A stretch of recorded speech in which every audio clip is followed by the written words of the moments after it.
Welcome to the webinar on leveraging the ASEAN Tariff Finder for up-to-date tariff and trade intelligence amidst current global trade volatility. Thank you for your enthusiastic participation in this event.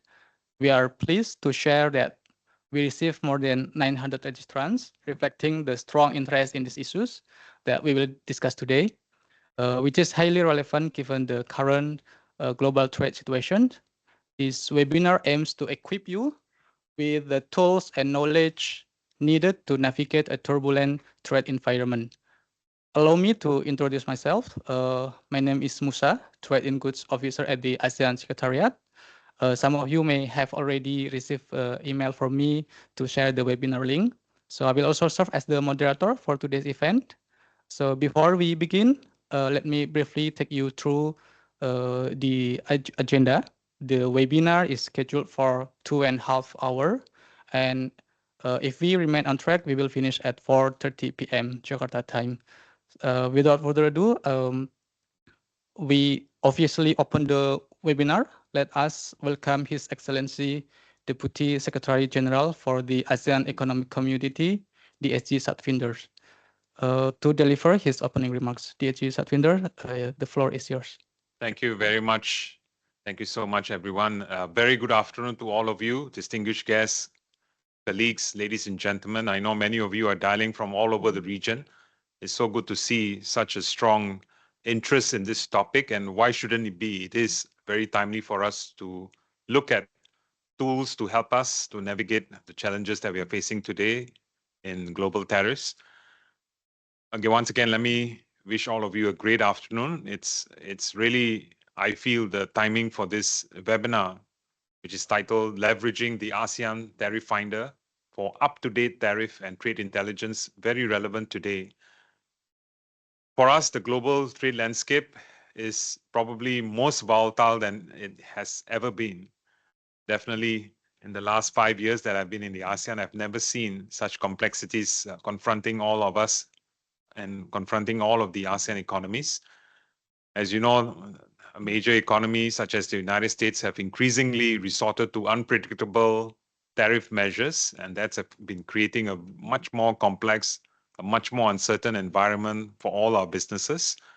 And for all ASEAN exporters and even our importers, this unpredictability is a significant challenge. Therefore, having a timely and a reliable access to tariff information, I would say it's much more critical than ever before for our businesses to be able to remain competitive and to be able to be compliant. And this is the kind of the new reality we must navigate together. At least what I'm glad is in ASEAN, we have tools to help all of you. Ladies and gentlemen, for years, we have actually seen the utilization of our original FTA, which is the ASEAN Trade in Goods Agreement, which was signed in 2009. Earlier, the usage of the FTA was not as high as we could have expected. And one of the key reasons for this was really the low awareness among our private sector on how to effectively understand the benefits of the FTA and how to use the ATIGA to be able to enjoy the preferential tariff treatment. I mean, the bottom line, we understand many traders, many exporters, importers, they struggle to get some of this updated information. And the kind of information they need, the guidance they need would be on things like tariff rates, on the rule of origins, as well as on custom procedures that are required when they are buying and selling products between markets. And therefore, these are crucial decisions which are going to impact the pricing, the contracts of their products that they are buying and selling. And therefore, in this context, this is really invaluable, and if there's a way that we can make it easier for businesses to be able to navigate and help themselves, I think this is really one of the biggest service provisions that ASEAN Secretariat could provide for, together with the ASEAN member states. And in this context, let me just give you a bit of update that we are very proud to say that in the May of this year, we have actually worked very hard to not to give you the old agreement, but we have now upgraded the ATIGA, the ASEAN ATIGA, the goods agreement has been upgraded It has been negotiated. And in fact, in the October of this year, our leaders are meeting the 10 countries, the leaders from the 10 countries of ASEAN are meeting to sign the agreement officially. Now, this upgraded agreement is basically a testament to ASEAN's leadership in trade and its commitment to advancing regional economic integration. It promotes greater certainty. It facilitates trade in a much more meaningful way. In fact, where the rest of the world is becoming more protectionist in nature, we have been very busy for the last 2 years. Our negotiators have been working very hard to make sure that we are ready to implement a very effective goods agreement in the coming year. In fact, I would dare to say that amidst all that uncertainty that's happening out there in the world because of the tariff reciprocity problems, we are probably one of the few regions in the world who are going to be ready to even make our region even stronger. And hopefully we can push for greater amount of intra-ASEAN trade. Already today, intra-ASEAN trade is the largest component of our total trade. And I think with this new upgraded ATIGA, I think we foresee that we are going to hopefully see even a larger amount of trade happening between ASEAN. Now, for the first time since the ASEAN Free Trade Agreement Common Effective Preferential Tariff, which was signed way back in 1992, the upgraded ATIGA that you're going to see come aboard year end this year will include a lot more liberalization. And this liberalization is amongst the 10 countries of ASEAN. And in fact, this will be the first time where we are liberalizing selected lines, which has never happened for the last many years. In fact, this upgraded ATIGA is going to go beyond some of the traditional trade in goods elements, and it also is going to address almost a new generation of challenges. And what are these? Well, it includes things like enhanced commitments on remanufacturing goods. Remanufacturing basically is recycle and reuse.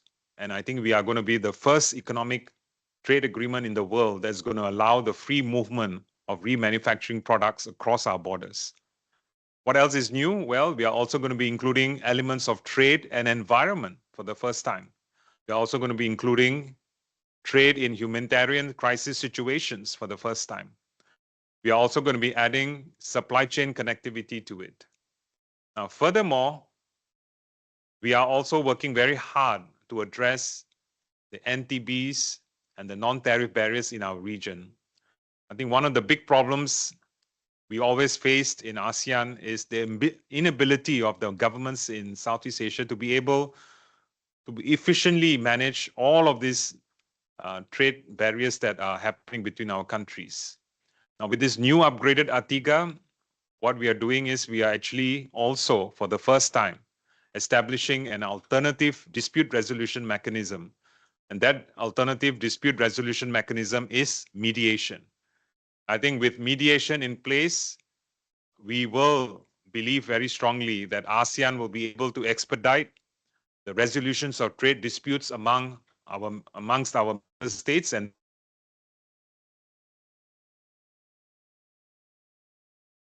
larger amount of investment and trade flows between our region. I think with a lot more of the tariff lines being eliminated, we believe it's imperative that with all these changes, our traders, our importers, our exporters in ASEAN, they all need to stay updated in terms of understanding how to navigate the changes. And I think this is where we are very proud to say, again, we are one of the few regions in the world where we have set up on a 24/7 basis a free access onto the ASEAN Tariff Finder. This is a platform that's available free to all businesses that are operating in ASEAN. And what I want to say is that with this upgraded agreement that we have, the new ATIGA, navigating using the ASEAN Tariff Finder is going to be a very powerful tool for all our businesses, helping them to manage, hopefully, even all the disruptions, all the changes that are going to come with a lot of ASEAN trade partners, including the changes that they are seeing happening between ASEAN and United States. A lot of their changes, a lot of that information is now currently updated on the ASEAN Tariff Finder. So you don't have to grapple and don't have to look anywhere else. The ASEAN Tariff Finder is the one-stop shop that's going to help businesses in terms of helping you and guiding you, and finding you the new opportunities, the new growth areas, and also finding you solutions of how do you reduce your exposures to tariffs as you do business with the rest of the world, not just within the region, but also with countries like the United States. Ladies and gentlemen, to complement the upgraded Artiga, we have also intensified numerous trade facilitation initiatives. We are also very proud in ASEAN of the ASEAN Single Window. This is our flagship project that has successfully been realizing our paperless vision across our region. In fact, the ASEAN Single Window, as we speak in year 2022, we measured it that it has processed by then more than 1 million Artiga electronic certificates of origin on an annual basis. And this, we are told that on average, on an annual basis, is saving us close to hundreds of millions of USD dollars in terms of business processing time and cost of doing business. We have been able to save, for example, 6 million days of working time per year from moving from the paper-based to the paperless solution under the ASEAN Single Window. In 2024, in ASEAN, we have almost shifted 100% of certificates of origins to the electronic formats. And this is really a wonderful effort made by all of the 10 member states of ASEAN to be able to upgrade their systems and be ready to be able to do this collectively on the ASEAN basis. Now, this, we believe, is merely a starting point. The next generation of the ASEAN Single Window, this is what we call internally the ASEAN Single Window 2.0. This is currently being developed and guided by the member states. It is going to be a lot more advanced concept to further digitalize trade, to make it paperless.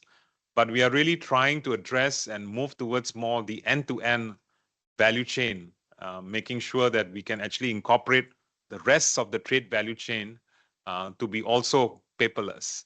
So it's challenging, and we are not the only region in the world tackling this. I think the rest of the world is also grappling with this, and we are working very closely with all the major rule-making shipping organizations in the world, from the International Chamber of Commerce, who are coordinating a lot of these transitions around the world, and we're making sure that we are able to interoperate our ASEAN Single Window with what's going to happen globally. Moreover, let me also talk to you about other initiatives that are really going to make an impact. The one that I'm very proud of is also the initiative like the Authorized Economic Operator Scheme, the AEO scheme, as well as the ASEAN Customs Transit System, the ACTS system. These are very key projects, and I think these are very important to all of our large logistics 3PL players in our region, who are actually wanting to play a pivotal role in helping the supply chain movements in our region. You really need to pay attention to the AEO scheme as well as to the ACTS schemes, and you have to make sure that you are on board and you are able to retrieve the benefits that are coming from these systems in terms of being able to get the designated pre-approvals so that you are able to move goods in a faster, quicker way, and you do not get your goods stuck at the borders on behalf of your customers. So I really urge all of the large 3PL and the logistics players in the region, please get yourself on board to the AEO and the ACTS programs in ASEAN. We already have a long line of players very interested to get on board, and they are beginning to see fruits bear in terms of being able to save not only millions of dollars in terms of savings, but also millions of hours of time savings in terms of custom clearances.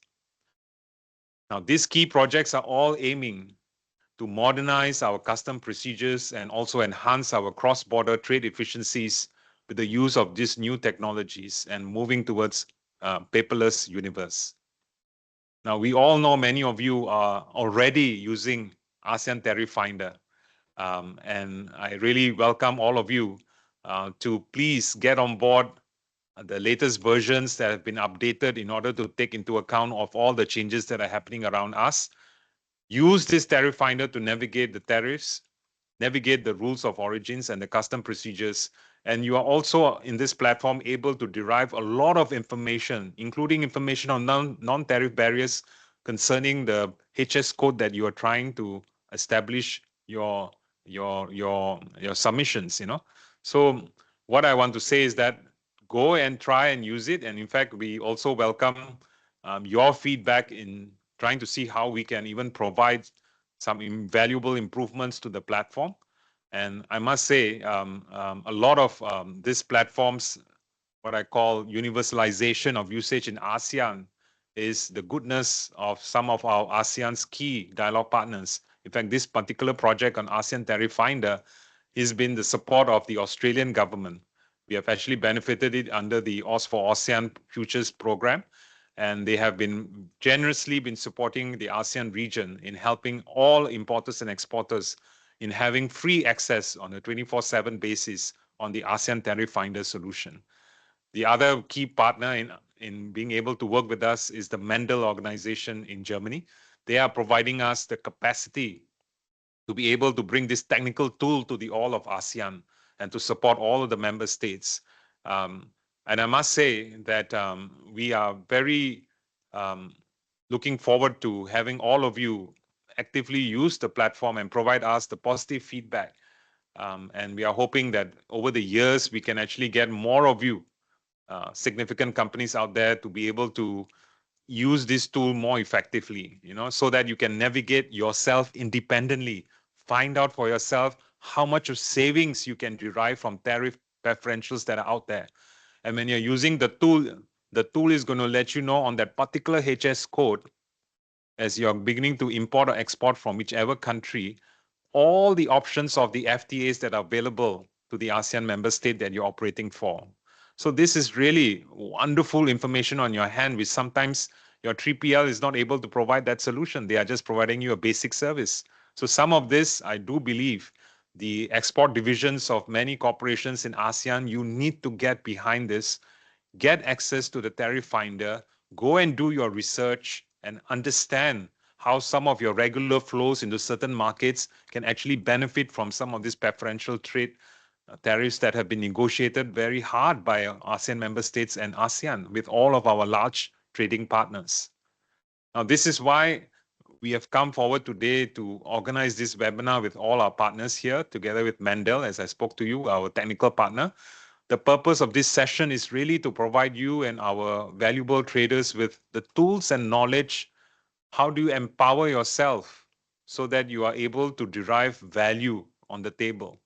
And in fact, as you are thinking to diversify your markets, you also want to start navigating which are the markets on a preferential basis that your products are going to be competitive. And how do you do that? You don't have large pool of trade facilitators sitting down there to do homework. But guess what? At the touch of a button on the tariff finder, you are able to put your necessary information, and within minutes, you get this information on your laptop. And therefore, in the next 2 hours, what I want to urge is for you all not to leave this seminar. Please stay and hear the technical experts help you navigate, providing you an overview of the recent US tariff policy developments and the implication to the ASEAN exporters.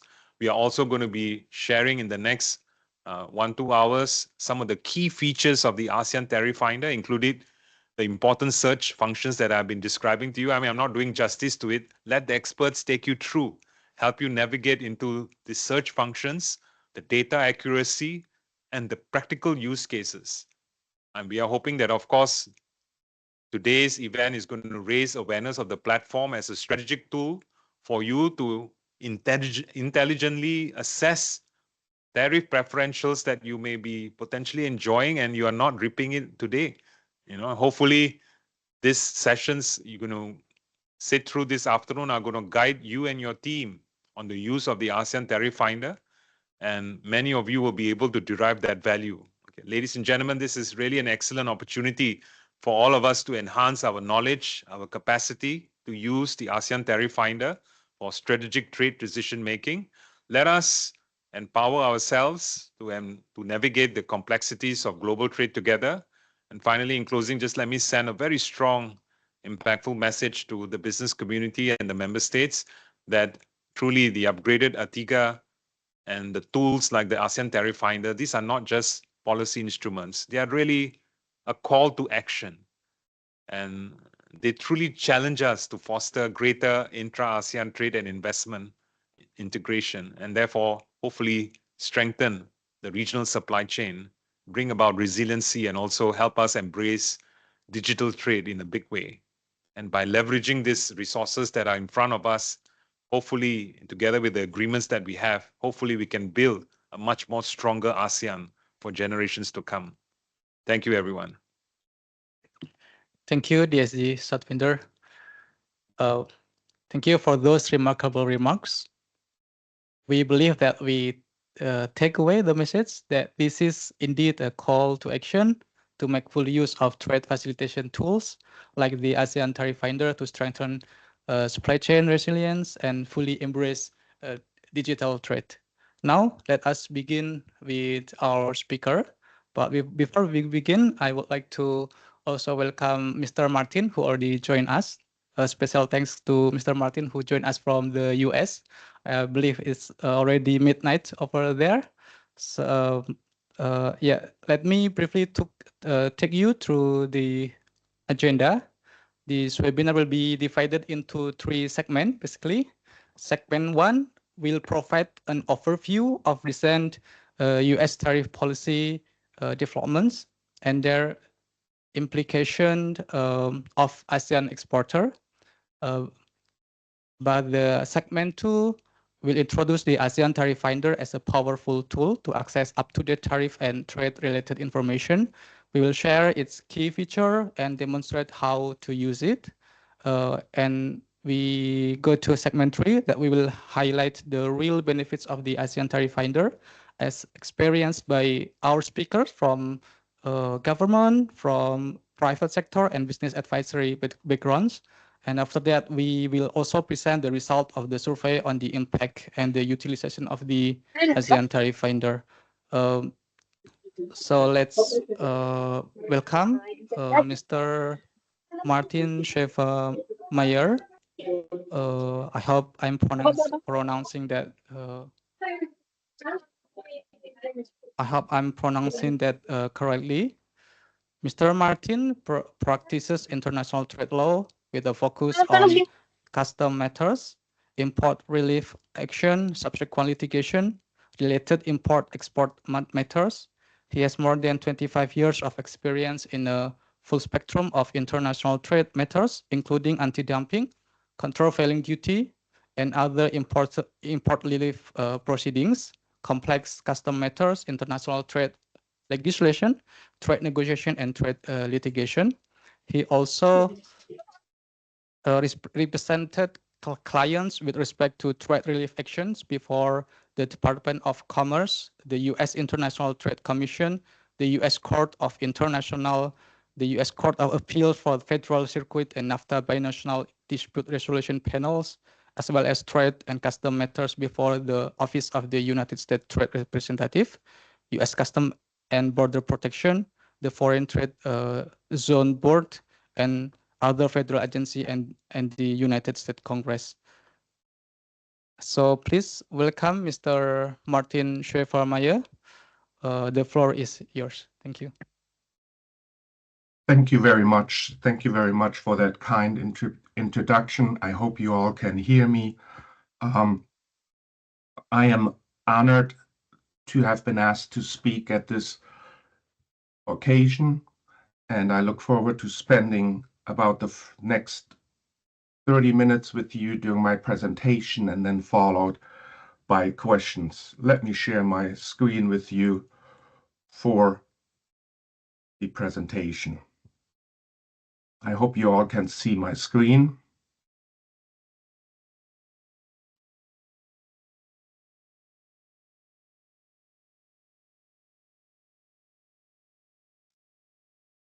The subject of my presentation is recent development in US tariff policy. And as a first step, I'd just like to step back and talk briefly about how we got here. Basically, within about 130, 150 days, the United States, through tariff measures, has upended the international trading regime. And it has done so by claiming various emergencies, by pursuing foreign policy objectives, and it has relied on various statutes, including Section 301 of the Trade Act of 1974. An example of those measures is the Section 301 tariffs on articles of China that have been in effect since the first Trump administration.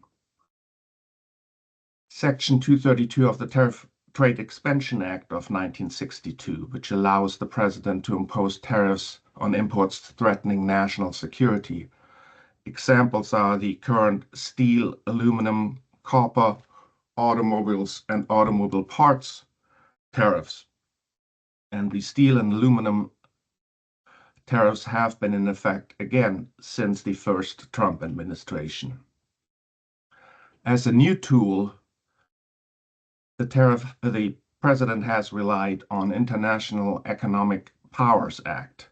The tariffs under those authorities include the fentanyl tariffs on China, Mexico, and Canada, the reciprocal tariffs that went just into effect on August 7, and the additional IEEPA tariffs on Brazil. Importantly, U.S. courts are currently reviewing the legality of those tariffs, and there's at least a chance, and probably even a good chance, that these tariffs could be found illegal ultimately. And finally, there's Section 201 of the Trade Act of 1974, and while there were previously multiple measures in effect under that act, now it is only the tariffs on solar cells. So here's the current picture for ASEAN countries. You are all probably familiar with the individual tariffs, the reciprocal tariffs now in effect since August 7. The changes from the rates previously in effect are also shown. So what can one do as an exporter or as an importer into the United States with respect to trying to address the impact of these tariffs on relevant imports? One option is to evaluate the country of origin of the merchandise. And what do we mean by that? We mean examining whether a change in the country of origin, such as resulting from a change in the supply chain, could result in a more favorable tariff treatment. Alternative valuation methodologies. What do you mean there? That means trying to determine, because these tariffs are imposed on an ad valorem basis, meaning as a percentage of value, would lowering the value of merchandise, if permissible, result in a more favorable tariff treatment. Assessing whether a Chapter 98 tariff classification may apply.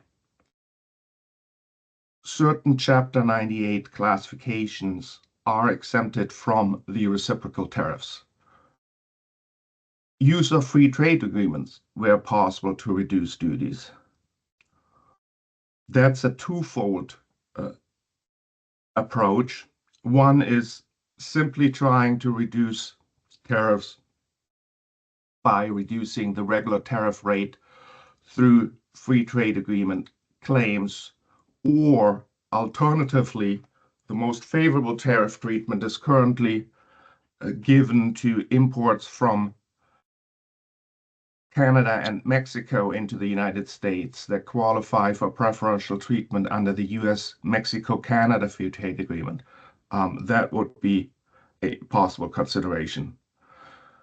Reviewing the tariff classification of the merchandise. Again, this could be a change on the margin, whether the regular customs tariffs that still apply in addition to the reciprocal tariffs could be reduced by legally moving to a different tariff classification.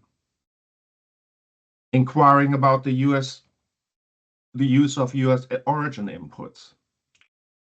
under the reciprocal tariffs, if the value content of the imported article is for at least 20% accounted by US origin inputs, then the reciprocal tariffs only apply to the balance of the value of the article.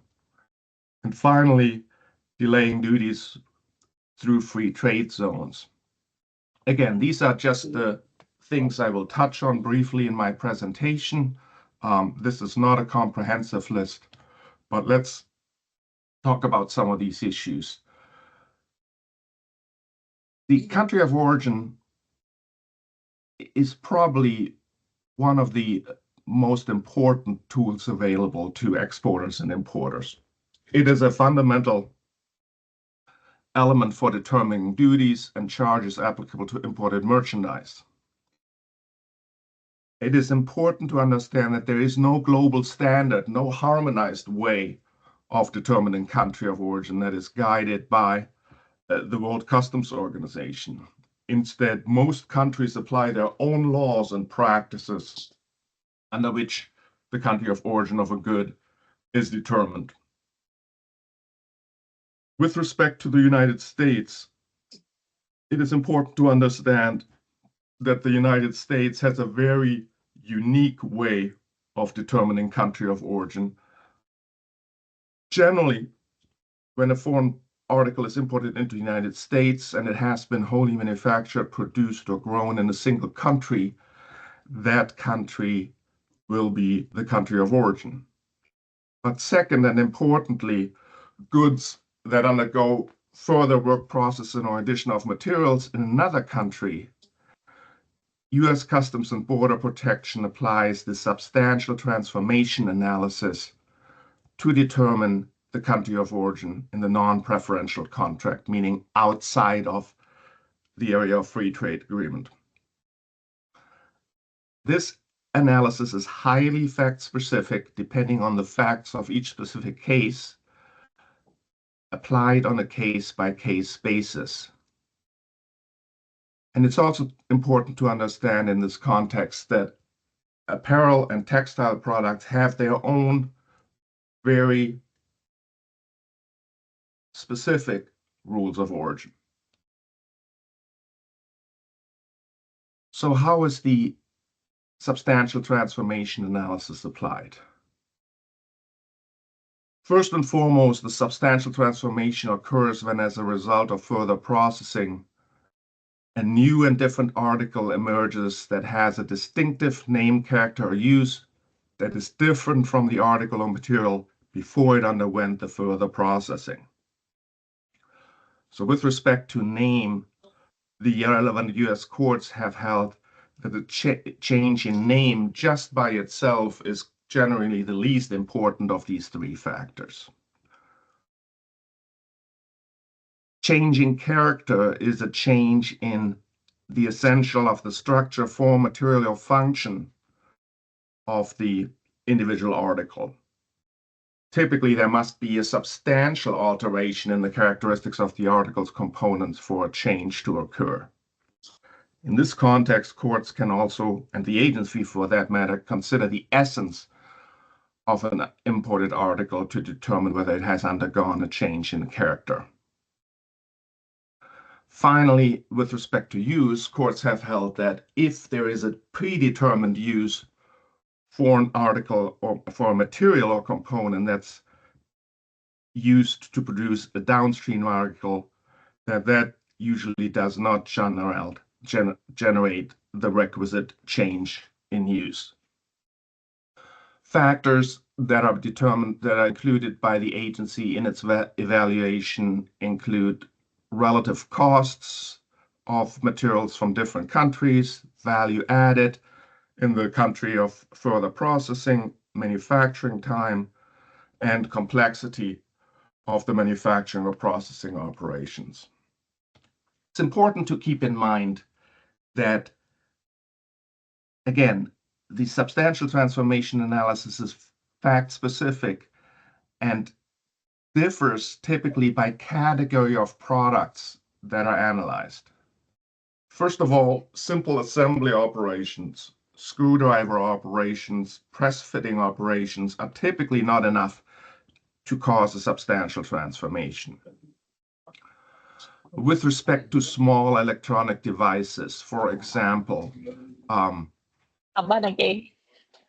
Apple iWatch or simple electronic devices that are controlled by a printed circuit board assembly. Often, US Customs and Border Protection will find that the country of origin of these articles is the country in which the PCBA was produced using surface mount technologies. Electric motors, there's a series of customs rulings in which customs has held that the country of origin of the motor typically is where the motor core and motor stator were produced, or more precisely, where the stator core and the rotor cores were produced. For motorized actuators, the country of origin typically is the country of origin of the motor, which is considered to be the essence of the actuator. For furniture, tables, and desks in particular, the country of origin is often the country of origin from which the tabletop or the desktop originated. And finally, with respect to metals, cold drawing or treatment in cold form generally does not result in a substantial transformation. And with respect to heat treatment, that treatment must be extensive or complex to change the fundamental mechanical properties of the metal to a significant degree, and also make the article, the finished article, more suitable or usable for a specific application as compared to the general application of the raw material input.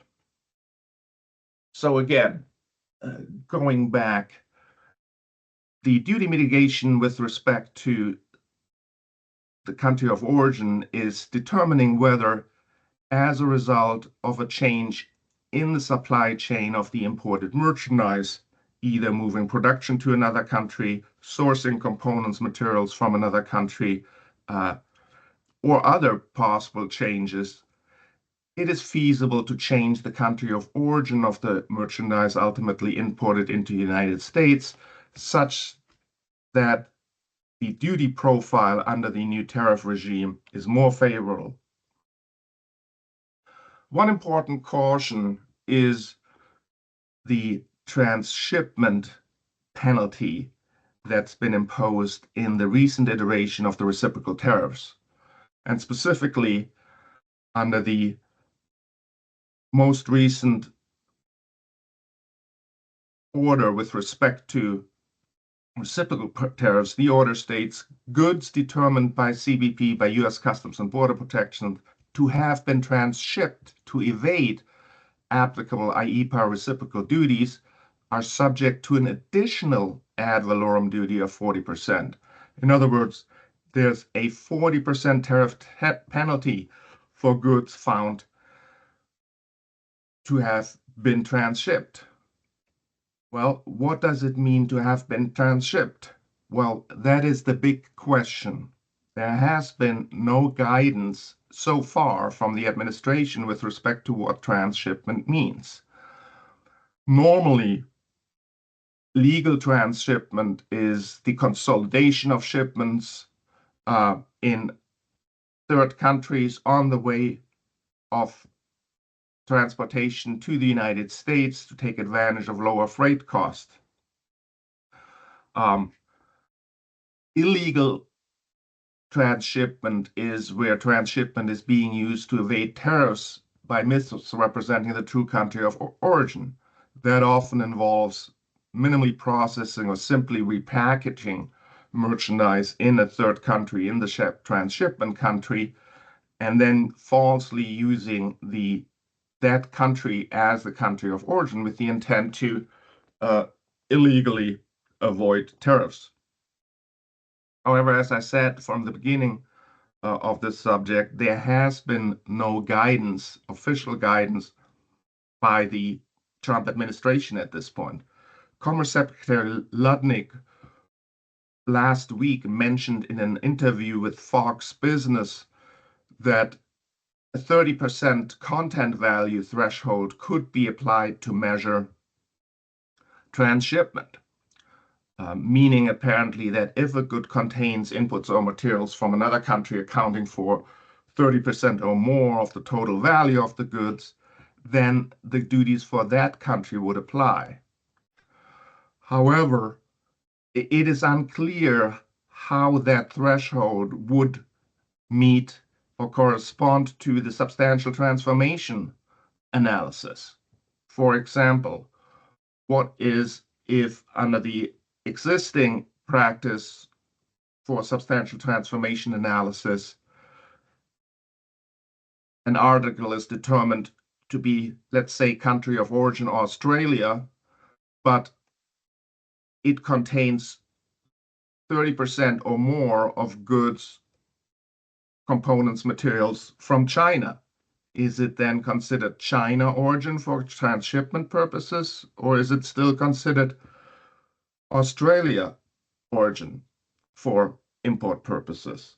These are very important questions, and we are monitoring development in this regard because it affects the country of origin issue that I have raised. And the penalties are severe. It's first of all the 40% additional tariff imposed, but also any other applicable or appropriate fine and penalty, plus any other applicable tariffs. Valuation. Valuation affects the payment of duties with respect to the imposition of duties on an ad valorem on a percentage of value basis. So if duties are applied on a percentage of value basis, then if a company, an importing entity, is able to lower the value of its merchandise for customs purposes, then the duties imposed on a percentage of that value basis would be lower. There's an established hierarchy for determining customs value for import purposes. This is harmonized under the World Customs Organization. The preferred value basis is transaction value, followed by transaction value of identical or similar merchandise, and then deductive or computed value at the choice of the importer, and finally, a fallback value method based on the preceding methods if no other method applies. Again, the opportunity here is there a possibility to reduce legally the value of merchandise to reduce the duty impact? One specific point of consideration: in a series of subsequent sales transactions that result into the importation of merchandise in the United States, is it possible to use the first sale for export? Now, that's a method that's viewed with scrutiny by U.S. Customs and Border Protection, but it is a recognized legal method for reducing valuation of imported merchandise. Chapter 98 classification. Chapter 98 classifications are exempted from the reciprocal tariffs. Chapter 98 are special classification provisions that provide for reduced or duty-free treatment of certain imports. These classifications include, for example, U.S. or foreign goods returned without having been advanced in value or improved in conditions, articles exported for repair or alterations and then returned to the United States, or articles that qualify for treatment under the Nairobi Protocol, namely articles specially designed or adapted for the use of or benefit of the blind or other physically or mentally handicapped persons, and parts and accessories for those articles. Free trade agreements. Free trade agreements can be an opportunity to mitigate the tariff impacts on the margin. Examples of relevant free trade agreements are the U.S.-Mexico-Canada Free Trade Agreement, the U.S.-Singapore Free Trade Agreement, the U.S.-Korea Free Trade Agreement, and others. And free trade agreements allow the reduction or elimination of regular customs duties generally. However, there's even a more favorable treatment with respect to goods that qualify for treatment under the US-Mexico-Canada Free Trade Agreement, because imports qualifying under that free trade agreement are exempt from Canada-Mexico IEEPA fentanyl tariff. Just a word of caution in that respect, make sure before seeking duty-free treatment under the US-Mexico-Canada Free Trade Agreement, also look at the country of origin of your merchandise, because it is possible under US law, and again, that is a quirk, that merchandise that is further processed in Canada or Mexico and would therefore qualify for preferential treatment under the US-Mexico-Canada Free Trade Agreement could be found to be originating from another country, such as China. And if that is the case, it would be subject to the China IEEPA tariffs. Moving on to Section 232 tariffs. As you know, currently there are a number of product categories covered by 50% Section 232 tariffs, for the most part steel, aluminum, and copper, and then there are automobiles and automobile parts subject to lower tariff rates.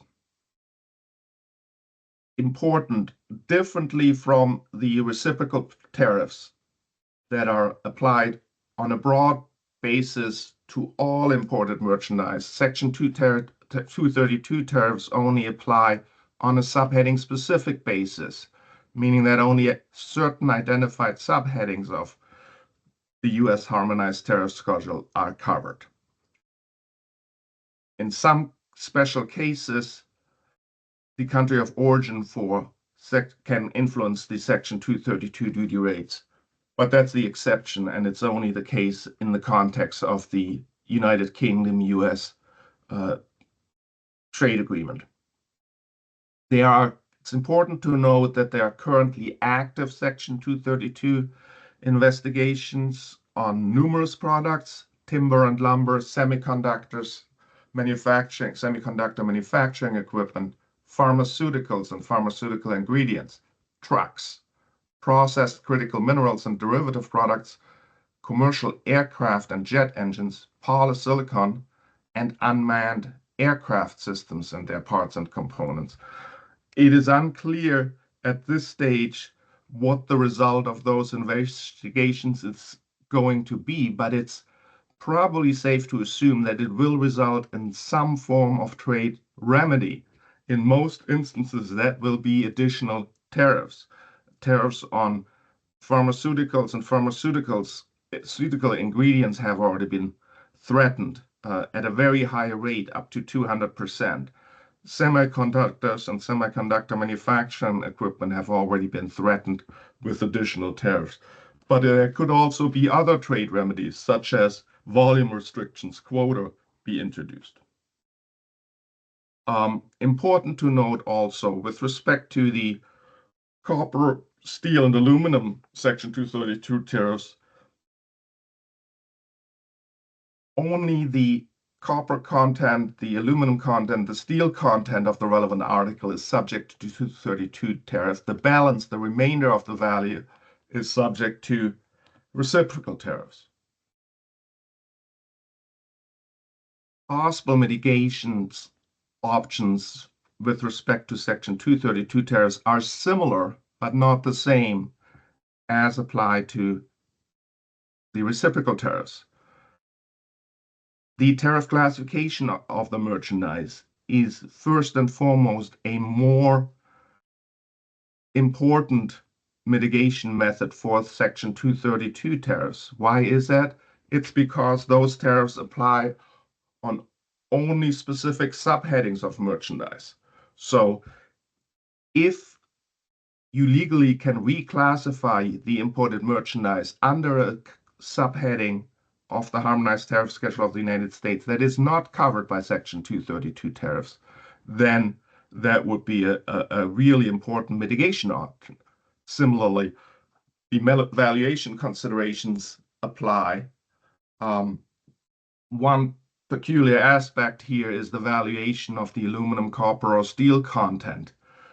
There's guidance that states that the content of a finished article with respect to its aluminum, copper, and steel content is to be valued based on the price paid or payable by the buyer of the steel content. And there's a very active discussion whether that only includes the value of the raw steel incorporated into the finished product, or does that also include the processing of that steel or copper or aluminum content. There is no guidance on that, so it's subject to interpretation. Again, assessing whether beneficial Chapter 9 tariff classification may apply. Certain Chapter 98 classifications are exempted from the Section 232 tariffs, and inquiring about the use of U.S. origin inputs.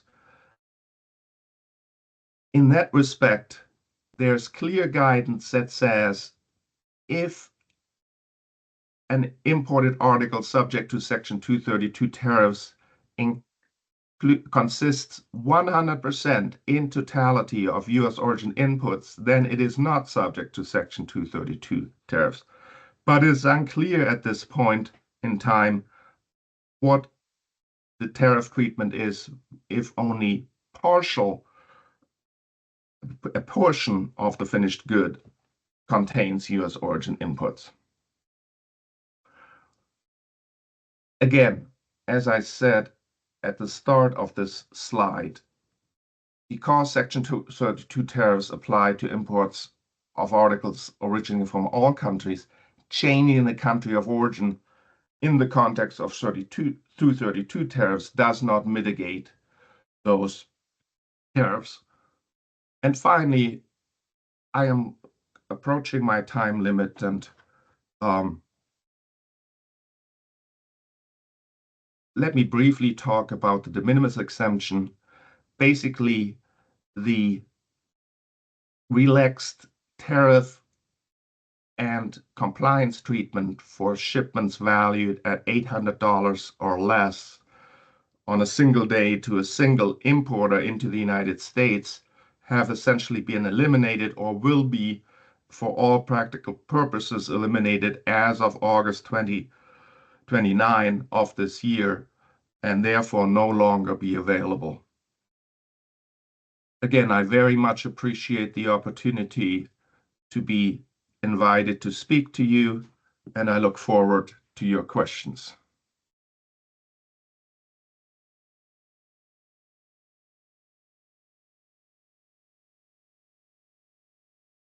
Give us insight on how U.S. treats its imported goods, including tariffs and the determination of the rules of origin, as well as the opportunities and the possible way on how we mitigate the import duties.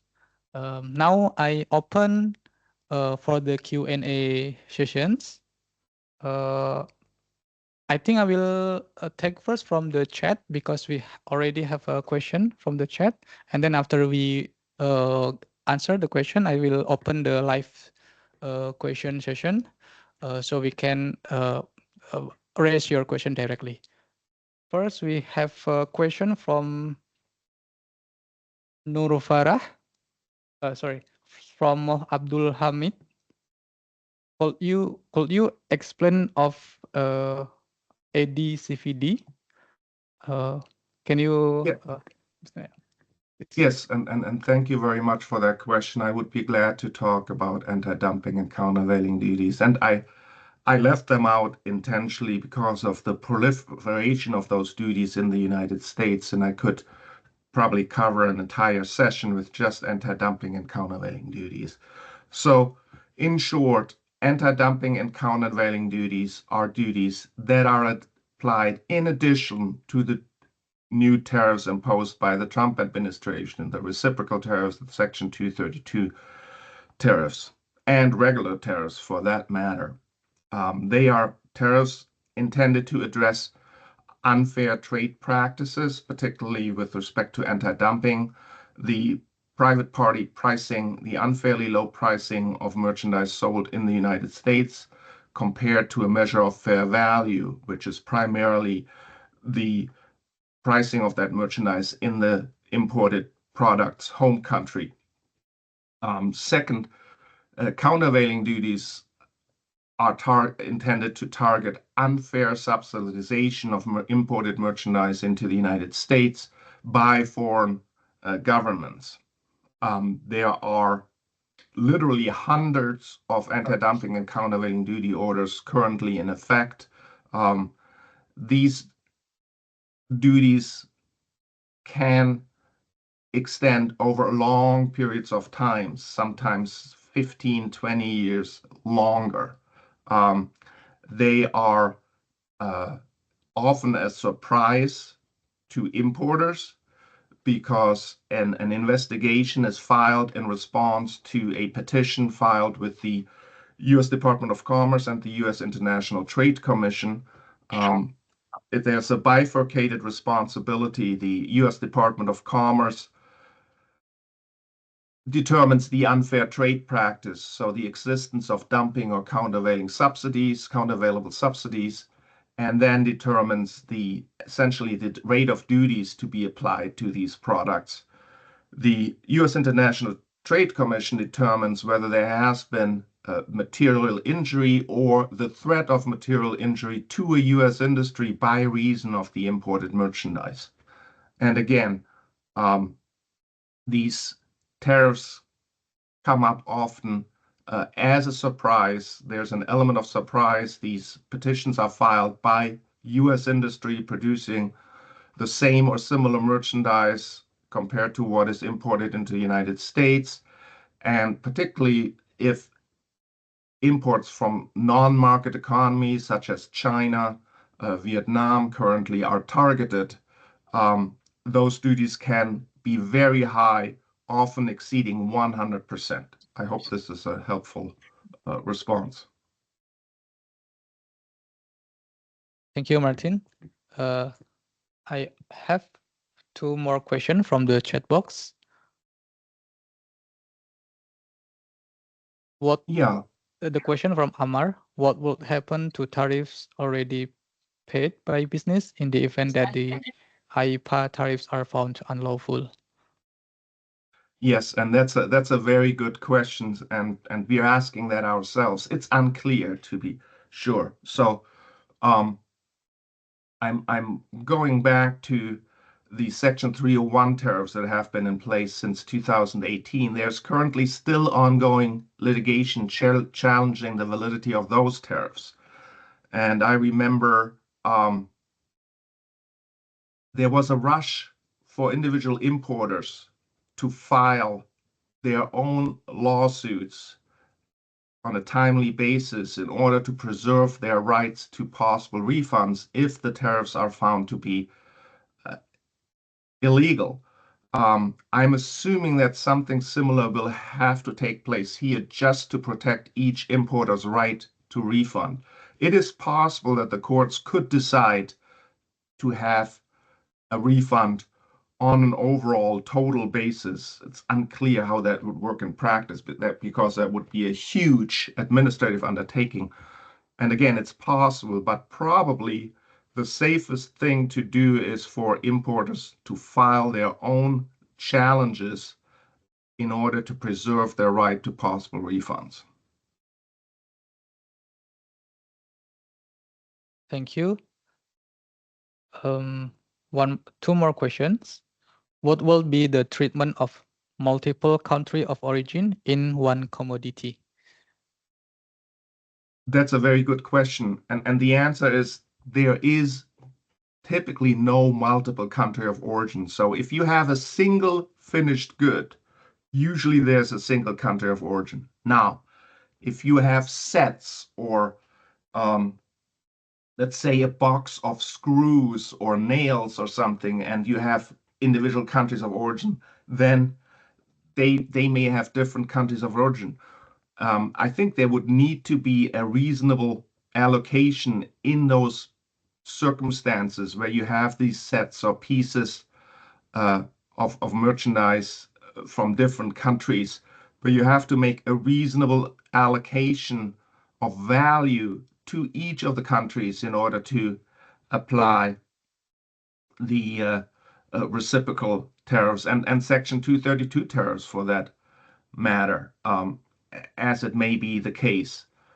This is a very interesting question, and I have not faced that before, so I'm thinking about this while I'm talking, and that's the best answer I can give you. I'm not aware of any guidance that exists on that question, so that's a very good and interesting question. All right, thank you, Martin. I think we have an also interesting question here. Is there any estimation that the current tariff will be secured at current level for the upcoming years? Well, I'll give you a twofold answer. So my response is, for my own sake and for the consistency of business operations for importers and trading companies in the world, I hope that the tariff level will remain somewhat stable going forward. But knowing this administration and the approach that the president has taken to tariff matters, I cannot be certain that that will be the case. Again, that is my hope, because it has been an extremely upsetting period of time for companies involved with imports into the United States. But again, I don't think there's any guarantee. And as I mentioned at the beginning, this administration has used tariffs to achieve foreign policy purposes in addition to trading purposes. And there's a risk that these things could change, and could change on a moment's notice, as they have changed in the past.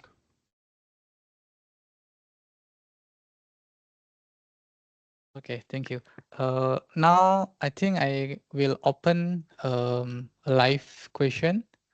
Um, can I have, can you raise your hand if you want to ask your question in live? Musa, if I may, there was one from the chat which I will consider extremely important, so we should give Martin a chance to answer it. In the chat, Martin, somebody asked if there is a certificate of origin issued by an official institution of an Asian country, meaning a governmental body.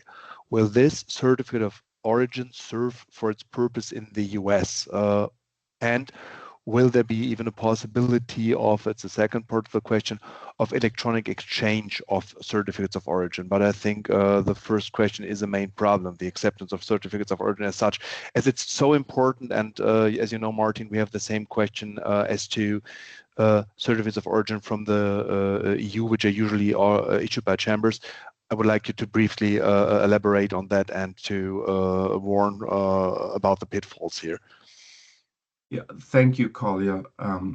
Yes, that is a very important question, and unfortunately, the answer is no. Certificate of origins will not help.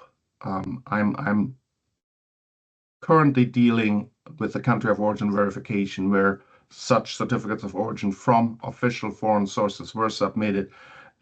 US Customs and Border Protection does not recognize foreign country of origin certifications and makes its own independent determination of the origin of imported merchandise. So it is really, really important that importers know what the country of origin of the imported merchandise into the United States, for goods imported into the United States, is. And that's reflected in the way in which we view the importance of country of origin rulings, which is the only reliable way to know for certain what the country of origin is, namely obtaining an official ruling from U.S. Customs and Border Protection. The frequency of ruling requests to U.S. Customs and Border Protection has definitely increased in recent months, and the agency is also able to turn around ruling requests with respect to origin fairly quickly. I was able to obtain such a ruling within 7 days lately.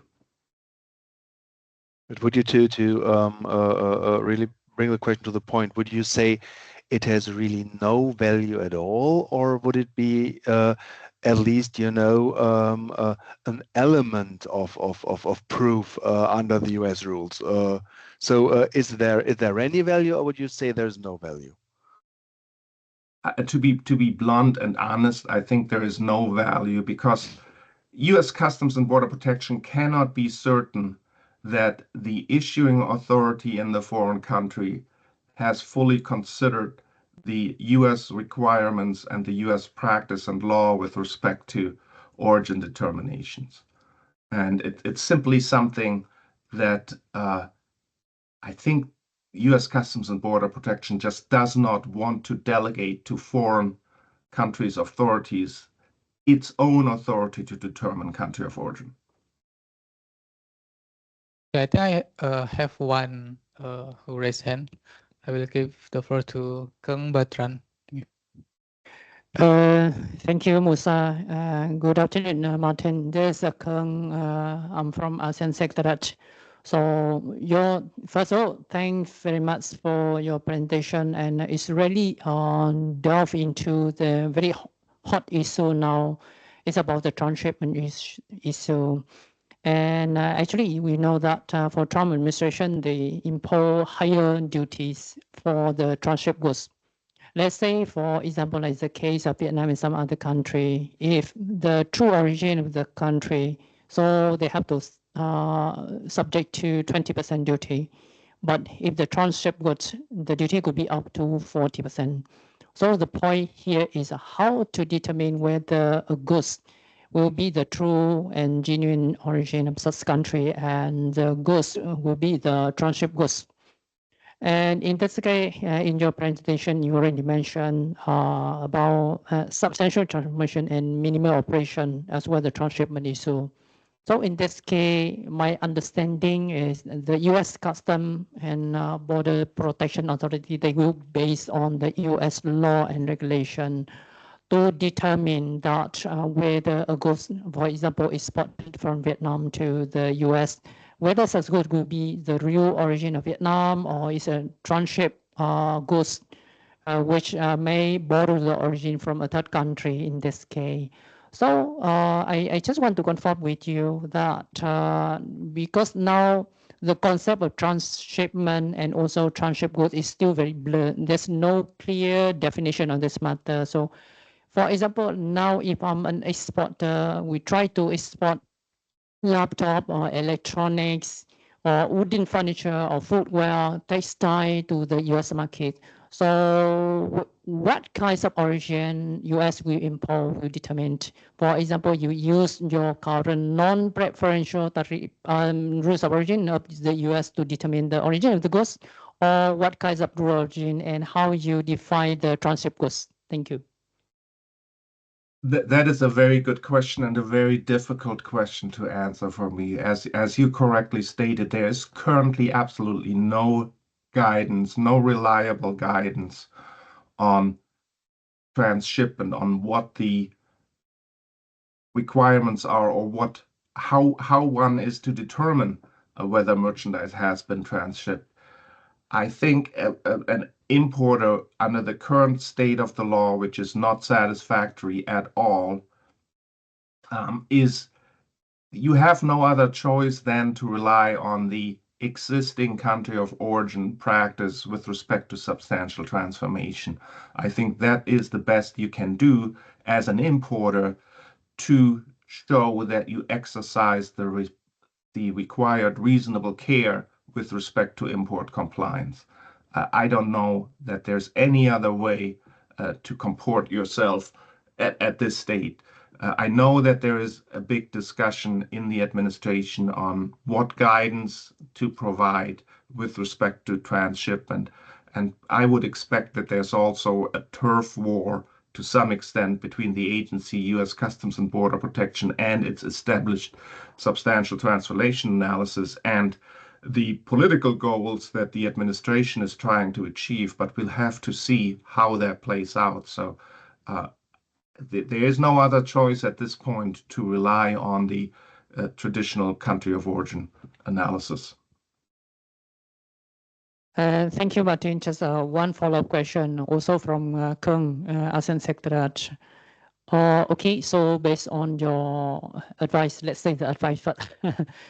So for the exporter, for example, from Vietnam, they will try to base on the rules of origin of Vietnam to determine the goods and try to declare with the U.S. custom which origin of the goods from there.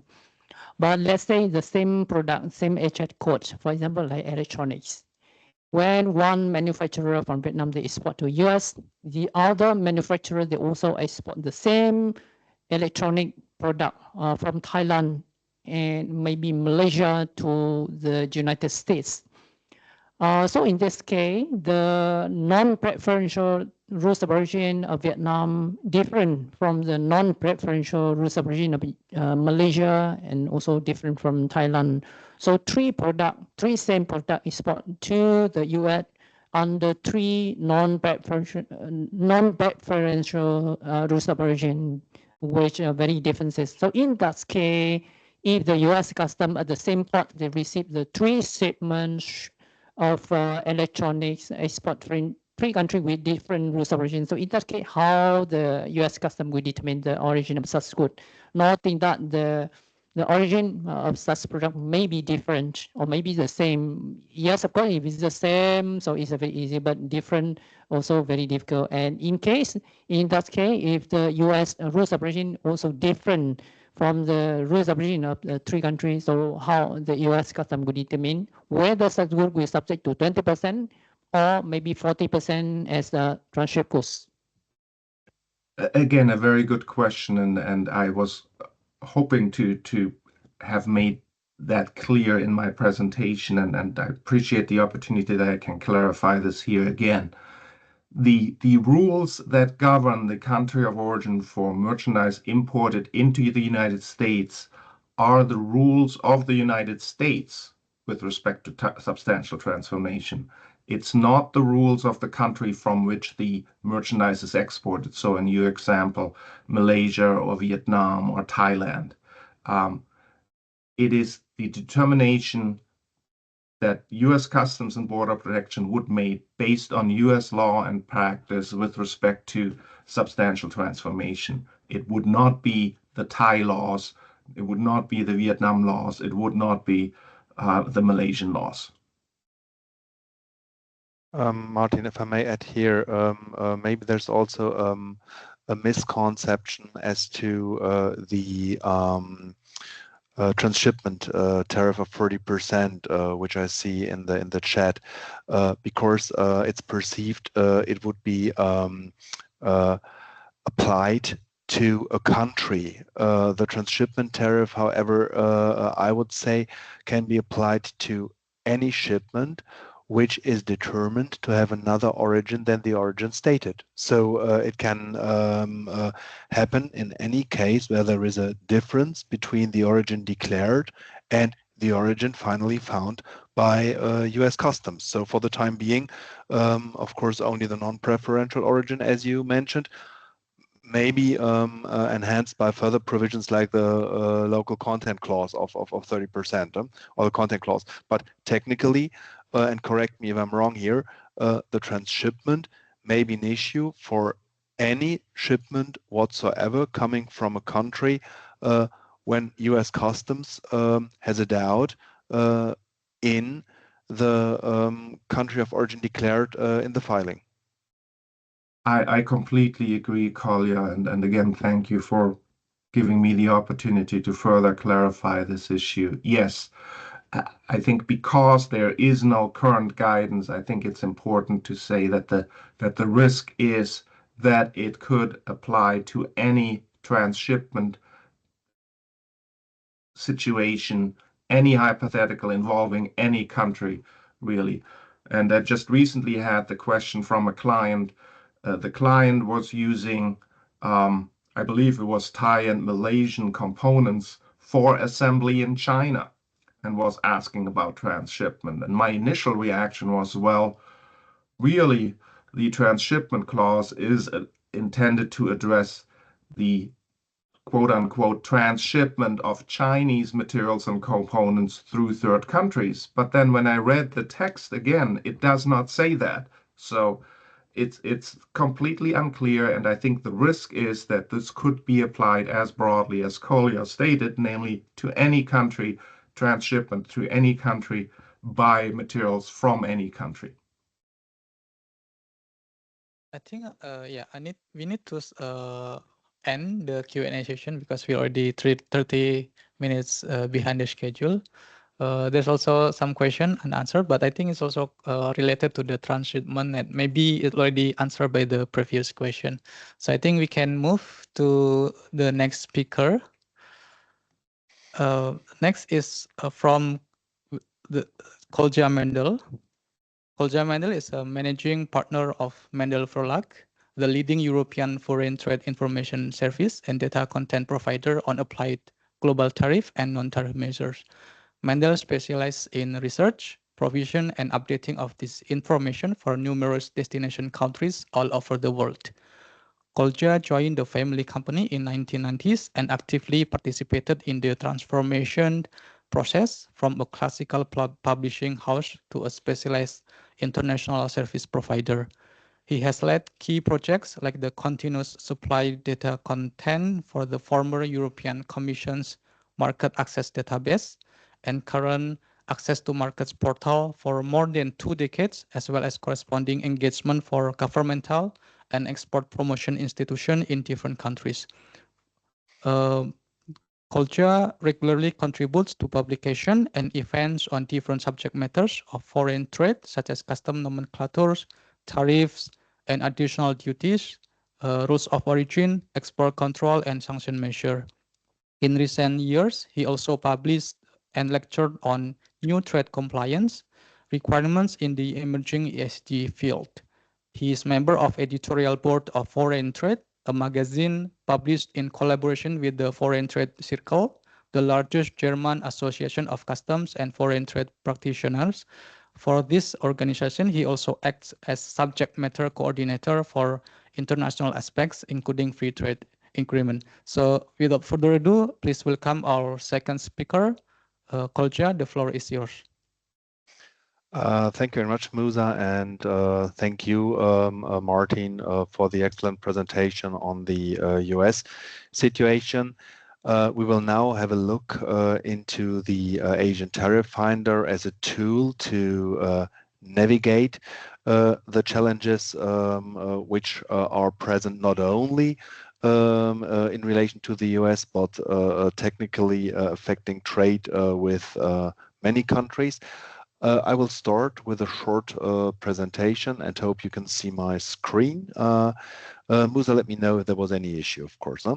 I think one main takeaway from Martin's previous presentation is that there is,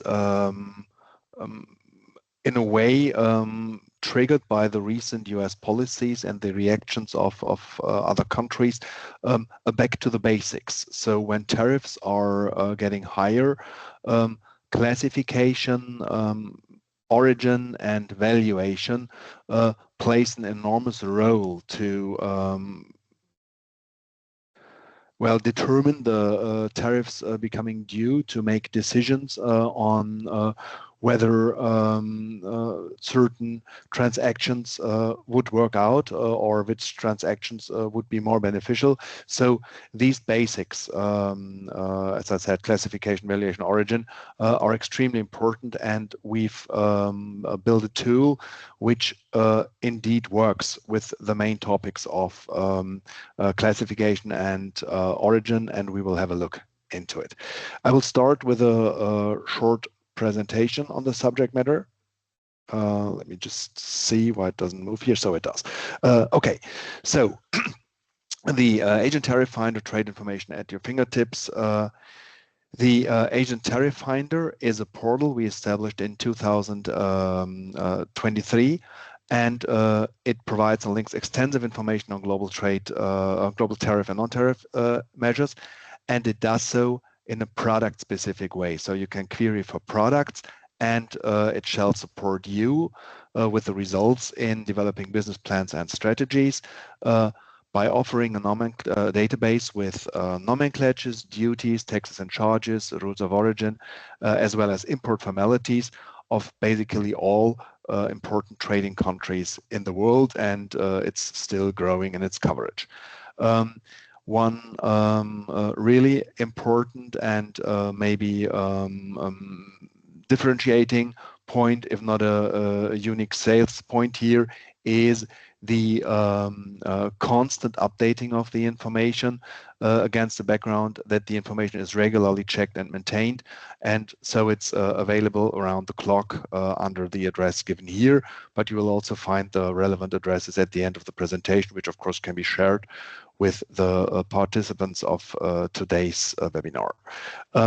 The background idea is to find out about import measures and requirements of various destination countries, and by this also verify requests from importers, feedbacks from authorities, or even your own subsidiaries in other countries, so that there is a tool which allows for comparison and well, informed compliance. So you know what you do and at least are in the position to discuss this with others. A very important point is cost estimation based on tariffs and taxes. So to see what is actually the tariffs and taxes attracted by a good, to see whether it's marketable under these conditions and how prices need to be calculated on foreign markets. And it also helps in assessing the product-specific origin in connection with the application of the Asian FTAs, and it's well noted what GSG Setvinder said at the beginning on the improved Artiga package.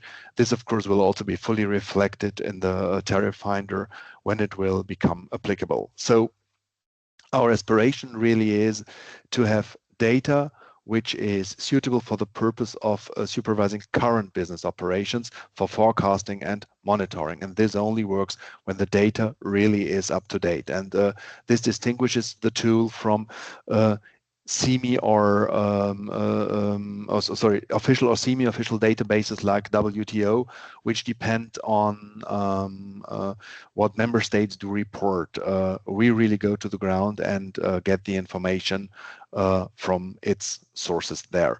So how we envisage the use of the tariff finder when there is a concrete business transaction, we suggest to find the relevant information in the tool, do a forecasting on what will happen, look into the results, monitor those for any deviation observed, and then come to a gap analysis to see how these gaps can be overcome in the next iterative cycle. So then you can do a process adaptation and again forecast the transaction. And by this iteration, we think it is pretty possible to get expected results and a clear prediction what will happen, unless there remain those uncertainties because of newly emerging policies Martin has just described in his presentation. However, it is still absolutely important to at least try to be ahead of the developments and have the right information and right ideas to overcome also complex situations. So the Asian Tariff Finder looks quite simple, but has a lot of functionality and loads of information behind. So it is unfortunately not possible to have just one field like in Google, but we really restricted the fields to 3: the country of origin, the country of destination, and the product code or keyword. and you can use ISO codes or country names, and you can search with all kind of product codes, keywords, or free text. I will show you in an instant how to actually use the search. This is how it looks like, but we will, of course, have a practical look into the tool and its use. This is how you can choose certain tariff lines for getting results when using the text search. I will also show this in practice. The contents of the ASEAN Tariff Finder are present in different sections, which are ever presented together, unless you just decide that you only want to see part of the information.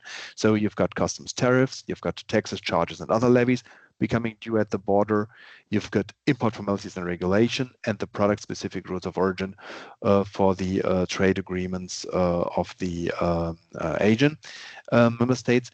And the product-related information can be retrieved by HS code or by corresponding text search, as we will see. And as I said, you can decide which kind of information you want to see, so you can filter it. What is important here is that we indeed use multiple data sources for each and every country, and we cover more than 170 countries. So we can, for each country, verify information by simply comparing the sources and getting the best result possible, even in situations where sourcing of information is difficult. So we have a look into the destination countries measures with all applied tariffs, taxes, and import formalities. Everything is presented in English, and everything is presented in the same manner, so you can really compare countries. You have the regular tariff rates, preferential tariff rates, taxes and other levies and additional duties becoming due at the border. And we also have a horizontal country overview for each country and the specific measures in each country for the particular goods identified by their commodity code. It is continuously updated, as you can also check in the recent updates. There are, in fact, several updates virtually every day. And you also have the information displayed according to the countries of origin or the country groups. So in the customs duties field, basically everything is contained: general rates, MFN rates, quotas and suspensions, preferential duties, additional duties, particularly those Martin has addressed in his presentation on the US measures, all other duties levied on import, such as VAT or sales tax, and particularly excise duties on certain products. And we always give the assessment basis so that you know how the duty is calculated. This is how a basic look of results appears. So nomenclature, duties, taxes, and charges, but we will look in the system. And in the field of import regulations, this is also something I would consider a USP because it is so broad. We present more than 10,000 documents for the countries. If you would print it, it would result in 40 to 50,000 pages. So we recommend not to print that all at once. No, you can use a database instead to just derive the information you actually need. And apart from the country overview, which always has a harmonized approach and section, which I will also show you, this is a picture of the overview. We will have a common look into also. At the core, we do have the specific requirements of the countries. We have the general requirements as general customs documents, customs import declaration, an invoice with particular requirements for a country.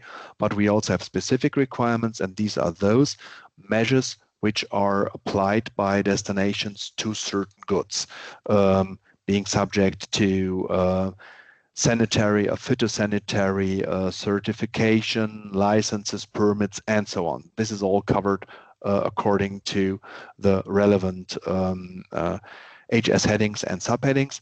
And one important final point here, our theoretical position is really behind the border of the destination country. So we position ourselves behind the Chinese border and ask ourselves what has to be presented here, what documents, which processes are necessary. So we don't just, look at the situation in export, what documents do I need for export, but we just say what documents need to be prepared by the exporter, by the importer, and by the agent or representative handling the shipment, so that technically a full set of processes and related documents is available when importing the goods into the destination country. This is a sample of a document. We will also see live. It's a CITES import permit for endangered species. We also see the product-specific rules of origin for the Asian FTAs. And we also continuously update them when there are corresponding updates or modernizations, as Satvinder has mentioned, towards the ATIGA. And you can also compare different agreements when there are different possibilities for certain shipments. This is how it looks like. So you see the different agreements of the Asian with the different rules, which are fairly identical here, but we also have cases where they may be deviating to a larger extent. So this is also possible to monitor in the tool. And we've got a detailed guiding material or detailed guidance in the tool itself. So you can also consult the tool for info on how to use it. This is a guide within the main page of the Asian Tariff Finder. And for further information, maybe also interesting for those who are multipliers, chambers of commerce or governmental institutions, together with the Asian Secretariat, we have created a video on the Asian Tariff Finder, which is about 2 minutes and explains the basic functionality. And we also have a leaflet, which is a PDF file which can be downloaded, which also very briefly gives the basic information about the functionality and the content. And here you will have the relevant addresses of the tool and the materials I just have referred to. It's on the page in the presentation. And as I said, it was launched about, 2 years ago, after having been present as a tool or as a similar tool in Singapore already since 2017. So, and since the 2 years of its existence, the Asian Tariff Finder apparently is a success story because it's continuously growing, as we can see. Thank you for attention so far. I will now jump in the tool itself. So here already on the starting page, you can see that you can log in. You need to register if you use it the first time. But here, very importantly, we also give our support address, which is ATF, Asian Tariff Finder at mendelonline.com. And this is your support address for any technical questions, but also content-related questions. If you have any doubt in an information you find in the Asian Tariff Finder, you are always welcome to contact us. We have a large team of editorial people working on the Tariff Finder and its corresponding solutions every day. As I have shown you, we are doing updates every day. So we are absolutely interested in any input, queries, concerns. Don't hesitate to contact us. You will be speaking to real people giving real answers, and that will try to understand your problem and concern and address it individually. So I will log in. So I had it open before, so I have to log in newly. Okay, so this is a basic layout. So as I said, we didn't manage to reduce it to one field, but we have 3, which is also, I think, quite manageable. It starts with the query page. Here I can see the updates. And as you can see, even today, we did an update on the import formalities on the United States. Here it will tell you what happened. and then you can see which updates have been, maybe enlarge it here a little, which updates have been happening the last days, and you see multiple updates basically every day, every week. So the content is constantly kept updated. And again, if there was any doubt, let us know. We will use, we'll check and use it if need be for the next update. You can, by the way, also sort by country. Then you also generate kind of a list of countries covered if you're interested in this. Well, that's the standard sorting by date. And we also have an RSS feed here. So if you have an RSS reader, you can automatically retrieve the information on what has been updated when. So going back, here I have the guide I have briefly mentioned in the presentation. So you can get an information, well, as I did in the presentation, what is the ASEAN Tariff Finder, how can it be used. So if you want to go back to this, you have a full guide explaining search opportunities and how to use the results. Okay. And now I will start with a query by which I want to show you how to search in the tool and what are the search options, because technically we have about 5 different options to search. So first, I definitely need a country of destination. I just choose China here. We will look into US examples too, but I just first choose China to show that by only writing China here or giving the code or the country name and logging it to the system, it has opened the tariff nomenclature of China. So now I can already start navigating in the Chinese nomenclature. In my example here, I'm interested in paints. So I can navigate through the nomenclature by just opening the subheadings. And when a subheading then is in bold letters, I can click it and go to the results. I can, however, also click a higher level. So let's say I here click the 6-digit HS code. Sorry, no, I will show this later. I go back and will first show the text and keyword and product code search. So when I know the product code, which I have just also shown before below in the tree, I get the corresponding subheadings of the Chinese tariff here. So if I know my code on a 4-digit HS heading or 6-digit HS subheading level, the system allows me to choose the country-specific subheading. Maybe I don't know the code and want to search, and I was looking for paints, right?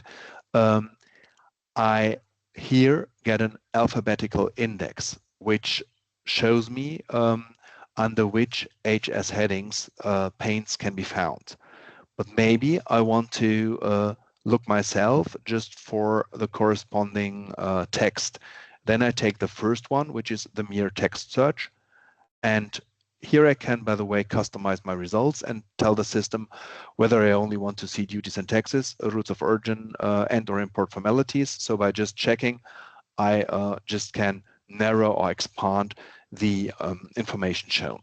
So now I click go.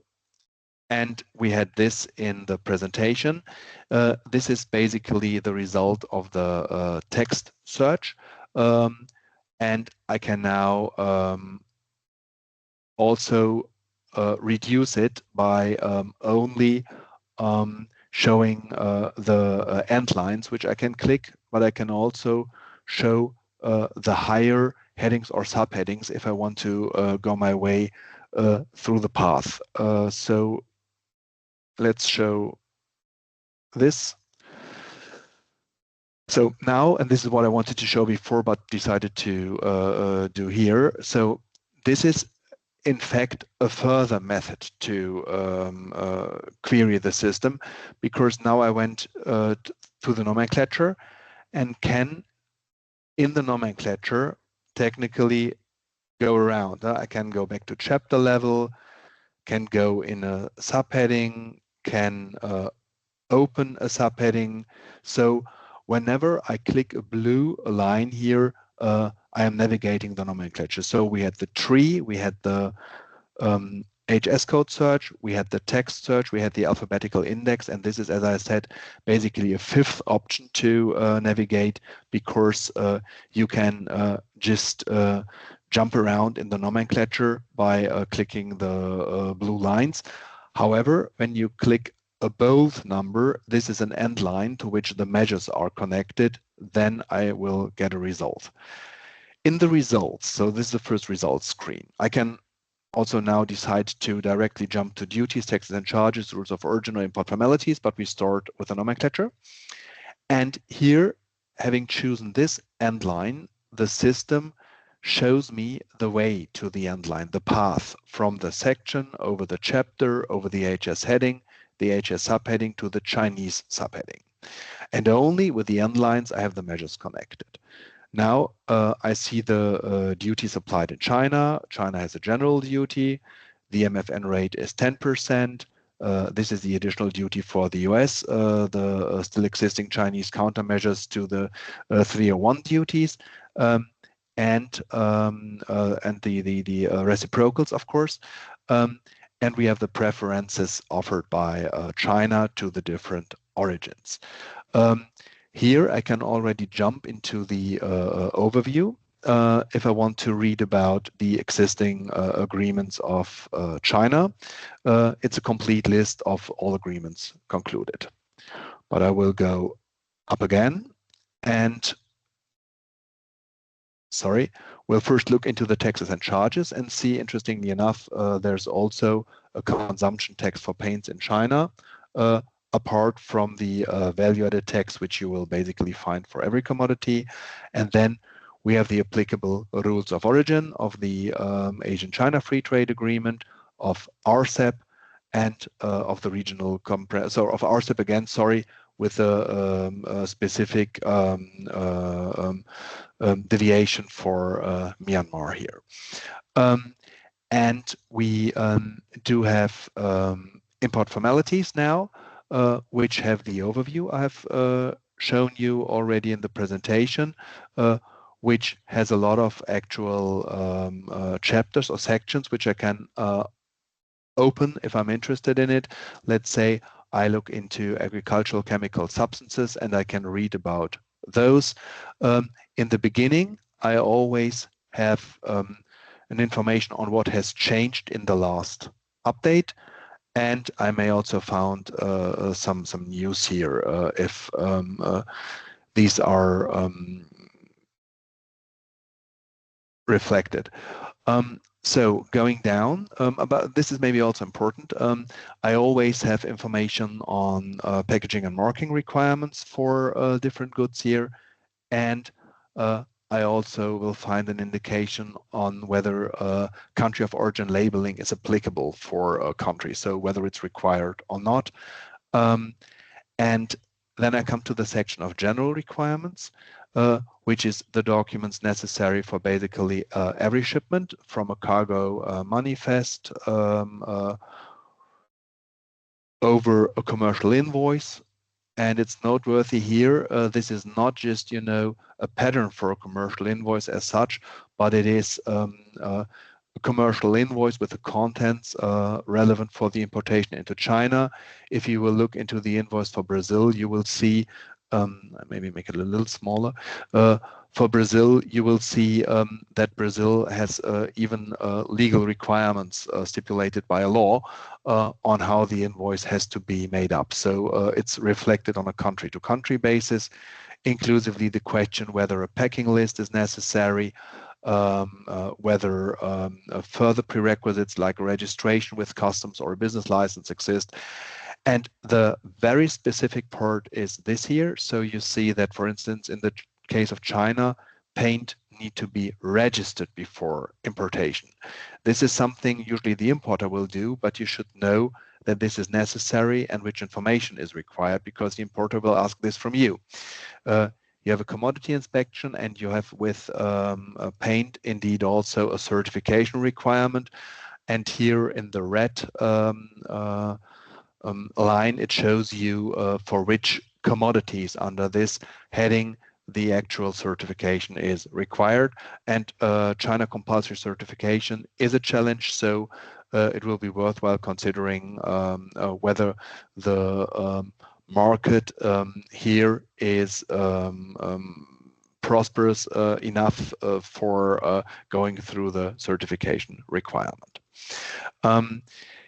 Now, having shown you the basic parts here, going up again with rules of origin, taxes and charges, and duties, I will show you how to reduce the information in search.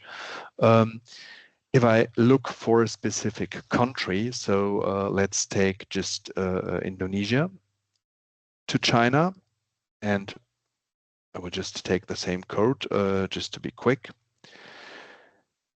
It will now reduce the tariffs to those tariffs applicable for Indonesia, where you can see you have a basic tariff, as we have seen, of 10%, but you have a free rate under the Asian agreement with China, and under RCEP you have 8%. So you've got preferential margins of 10% and of 2%, and you also see the rules of origin being applicable here. In this case, apparently a 30% value rule, but the rules can differ. So it may also be interesting to have a look into the rules to see which origin can be, or which origin criteria can be reached, and in which actual rates the different origin possibilities will result. So, having shown the basic techniques to navigate, I will now show just quick examples from the US. I will just start without a country of origin, and will show the maybe an example of motor vehicles first, just to illustrate. And you see, we have the general tariff rate of the US, which however only applies to 4 countries. So by this, I can also show you the country groups. So whenever you click here, you see the abbreviation and the countries related to it. So most favored nation is, of course, all countries except these 4. Then I have the reciprocal duties, which is 10% for each country, unless there is an agreement rate or a higher reciprocal rate, as Martin has shown for the Asian. For the time being, we have it in a list. When we will have the specific agreements, like with the EU, with Vietnam, with Japan, we will split them out and have different country columns to reflecting the agreements. Here you also have the information on the transshipped goods, and that you can also see whether you have US content, provided at least 20% are US originating, because then this part is not falling under the reciprocals.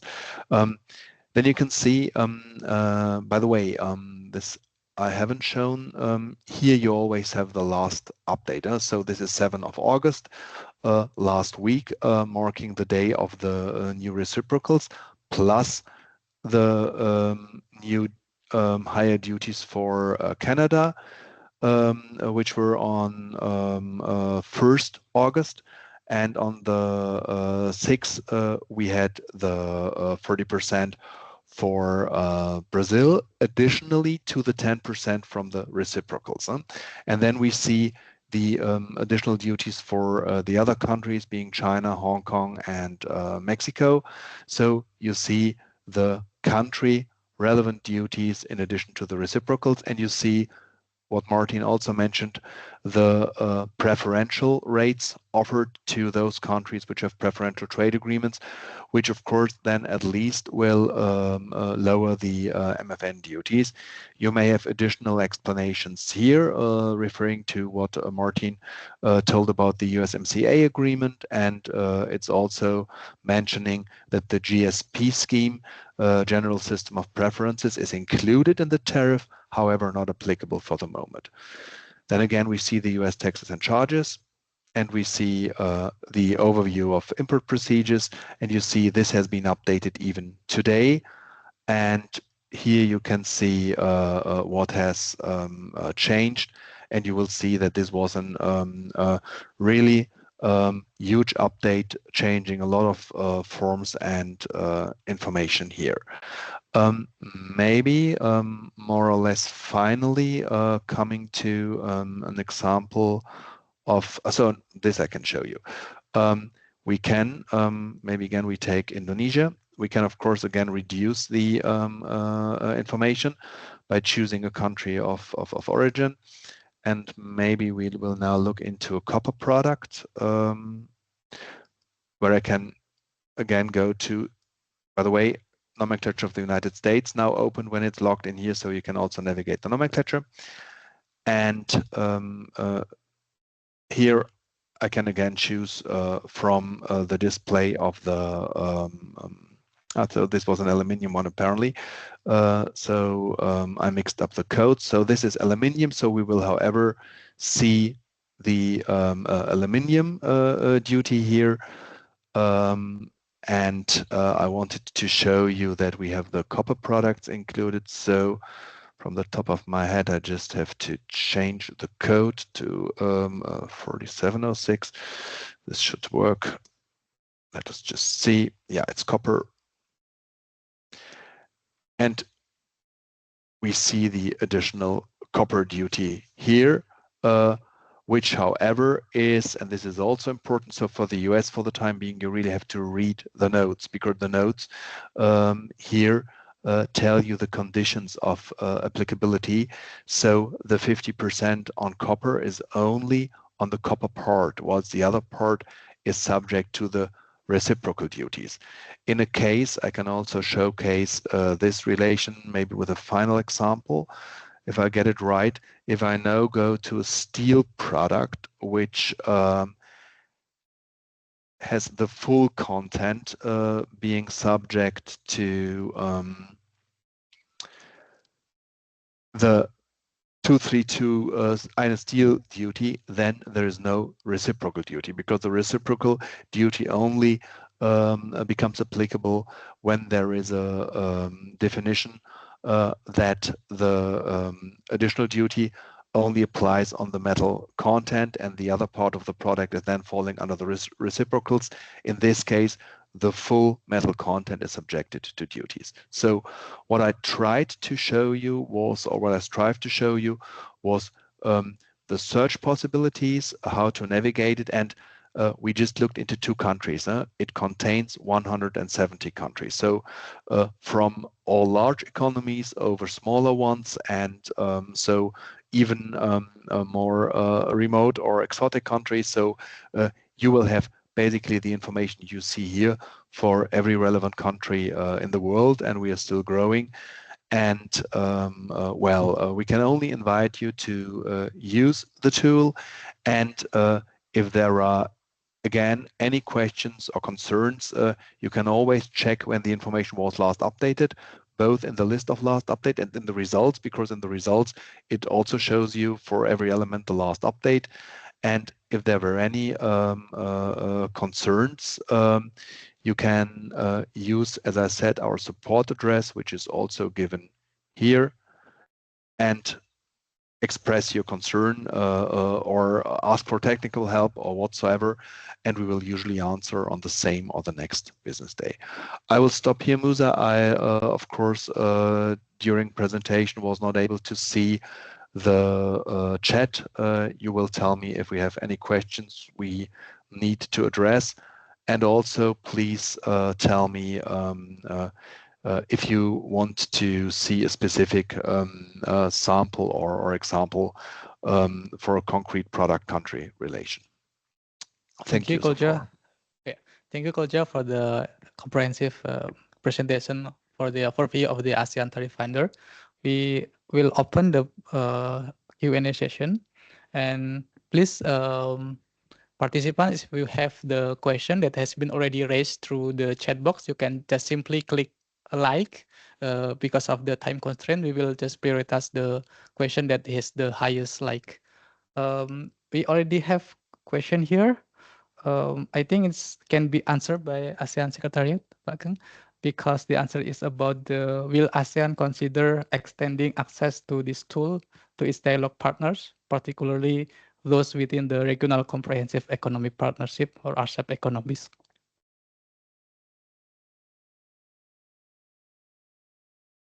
Thank you, Musa. Yeah, of course, that's also in our plan. And my colleagues are Korea here.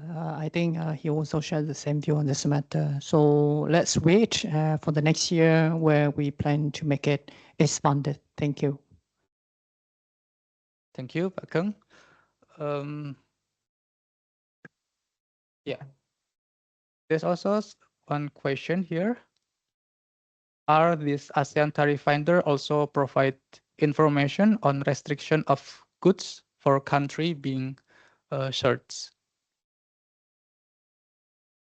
Yes. So we also cover, so there's a field of measures which is called prohibitions and restrictions, and we try to fully cover this provided it relates to actual import processes and formalities. So when we have countries with dedicated regimes of import prohibitions, we also show this, like we show import licenses, permits, and so on. For more general import prohibitions, we will cover this in the overviews I have shown you. But yes, you should basically find the relevant information on prohibitions and restrictions when these are connected with the actual import formalities.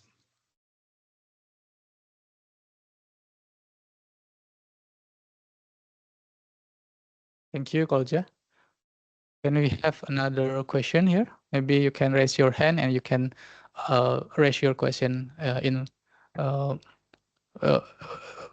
with you speak. You can speak to ask your question. I think we already asked all question that has been raised at the check box. If there's no other question, I think we can close our Q&A session. But I would really, if I can say this, Musa, I would like really to invite everybody just to try it personally. You've seen how easy it is to obtain results, and I would assume it takes a few minutes to familiarize yourself and then just use it practically and just see which actual benefits or advanced information it can cater for you. Thank you. Thank you, Claudia. I would also would like to amplify what Claudia has been said. It's really powerful tools that I think based on the registrations, I think from 900 I think more than 500 has not been used the ASEAN Tariff Finder. So I encourage all of you, all of the participants, to just try it to get the benefit of use of these powerful tools. I think we can move to another sessions. Thank you, Koja, for being with us. Thank you. I think we can stay with us. So if there's of course any other questions after this, you can always raise also to Koja and also to Martin if you like. Then thank you for the moment. Now let's begin with our third speakers, Ms. Sylvie Mustikawati. Sylvie Mustikawati is a senior trade negotiator at the Directorate of ASEAN Negotiation, Directorate General of International Trade Negotiation, Ministry of Trade of Republic of Indonesia. She specializes in rules of origin, trade facilitation, and trade remedies. With extensive experience representing Indonesia in high-level ASEAN meetings and trade negotiations, Sylvie played a key role as the Indonesian PSR task force lead for the RCEP negotiation and served as the Indonesian alternate TNC lead for the ATIGA upgrade negotiation. She also leads Indonesia's participations in a coordinating committee on the implementation of ATIGA or CCA, and also the chair of ASEAN Trade Facilitation Joint Consultative Committee or ATFGCC. Her leadership roles, including chairing the CCA meeting and working group on trade remedy in ATIGA upgrade negotiation, where she facilitated discussions to achieve consensus among ASEAN member states. So without further ado, please welcome our speaker, Ms. Sylvie. The floor is yours. Thank you, Musa, for introducing me to this workshop. Good afternoon, distinguished participants. I believe that Musa already introduced. My name is Sylvie Mustikawati. I am a senior trade negotiator in Ministry of Trade of the Republic Indonesia. I hope my voice is clear, yeah, Musa. Can you hear my voice, right? Yes, it's loud and clear. Thank you, thank you. And today I would like to share Indonesia perspective on the ASEAN Tariff Finder for its benefit and our best practice when for socializing these platforms. Before I begin, I would like to share my presentation.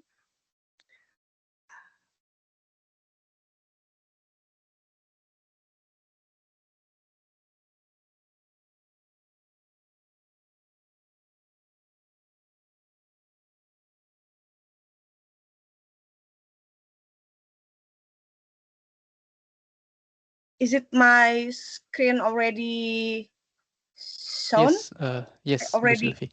Okay. So Musa, you already see my screen for the presentation, right? Yes, correct. Thank you. Okay, thank you. So I have the opportunity to share Indonesia perspective on the ASEAN Tariff Finder. I will not explain on what is the ASEAN Tariff Finder itself, since Mr. Mendel already explained it comprehensively. But for Indonesia, ASEAN Tariff Finder has a special place. It's special. Why? Because this platform was launched during Indonesia chairmanships. This platform brings together information from ATIGA, ASEAN +1 FTA, and even bilateral agreements in ASEAN member states all in one place.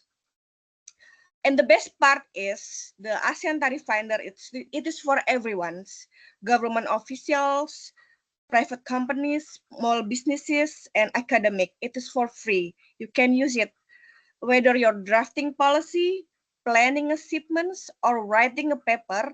The ASEAN Tariff Finders give you the same access to quality data. It also provides the trade information. As the slogan of the ASEAN Tariff Finder is, the trade information at your fingertips. It is really real. So what is the benefits of the ASEAN Tariff Finder itself? With the ASEAN Tariff Finders, you can instantly compare tariffs and trade rules across different FTA. I believe that Mr. Mendel already explained it as well. It helps businesses maximize the benefits of FTA, ensure traders have the latest and most accurate information, increases competitiveness when bidding for contracts, and reduce risk of custom delay or import rejection by providing clarity on requirements such as SPS or TBT measures. In a short, for trader, that means fewer delay, fewer rejections, and more successful deals. For policymakers, it means better informed negotiations. And for Indonesia, it means our businesses are more competitive in the global arena. So in Indonesia, the ASEAN Tariff Finder is widely used, not just by public sector agency, but also by the private sector and academic as well. As of July 2025, we recorded at least 875 active users from Indonesia. placing Indonesia as the second top ASEAN tariff finder users among ASEANs. And I believe that number is still growing. Indonesia take outreach seriously. We conduct seminars and workshops to socialize the ASEAN Tariff Finder itself regularly. Usually, we conduct it during the Trade Expo Indonesia. We are also embedding ASEAN Tariff Finder links across relevant government's website and official social media to increase visibility. We also raise the ASEAN Tariff Finder awareness by incorporating these informations into export training programs. I also take the opportunity whenever I teach the rules of origins, have a rules of origin, I also incorporate these platforms into my lessons. I believe that when Indonesia socialize these platforms, it have to be a collaborative effort. We, Ministry of Trade, work with the Ministry of Finance, the National Single Windows Agency, and also Indonesia Chambers of Commerce. I believe that the role of Indonesia Chambers of Commerce have a big roles in promoting the ASEAN Tariff Finder to its members, helping them to choose the right FTA, check destination market regulations, and identify the best trade routes. And this slide reflects what Indonesia respondents say about the ASEAN Tariff Finders. You can see that the ASEAN Tariff Finder helps for the route to market decisions to help maintain accuracy for analysis in making business. You can see this is based on the assessment of the ASEAN Tariff Finder. But I believe that the last speaker from the ASEAN Secretariat will explain more on the result of the assessment. And then this is the same as well. This is the challenge and the suggestion for improvement from the Indonesia respondents' perspective. So based on Indonesia respondents, the ASEAN Tariff Finder should simplify the column for FTA and also improving the user experience. But I believe that this slide, the suggestion, the recommendation is based on the ASEAN assessment on the ASEAN Tariff Finder, which will be explained more in detail by the ASEAN Secretariat from Mr. Keng. So I will not explain more about this one, but for my personal views, I found the ASEAN Tariff Finder is quite user-friendly, so I have no challenge when using it. Yeah, this is the suggestion is always for the, because there are always room for improvement. So I believe that, I hope that Mendel can accommodate the suggestion result from the assessment. So I will end my presentation because I just would like to share the best practice when Indonesia socialize these platforms. But I believe that the ASEAN Tariff Finder will make your work easier, your decisions smarter, and your trade more competitive. So, echoing what Mr. Mendel said, please use it, explore it, and see for yourself the benefit that ASEAN Tariff Finder brings. Thank you for listening my presentation. So I will stop here. Musa, I give the floor back to you.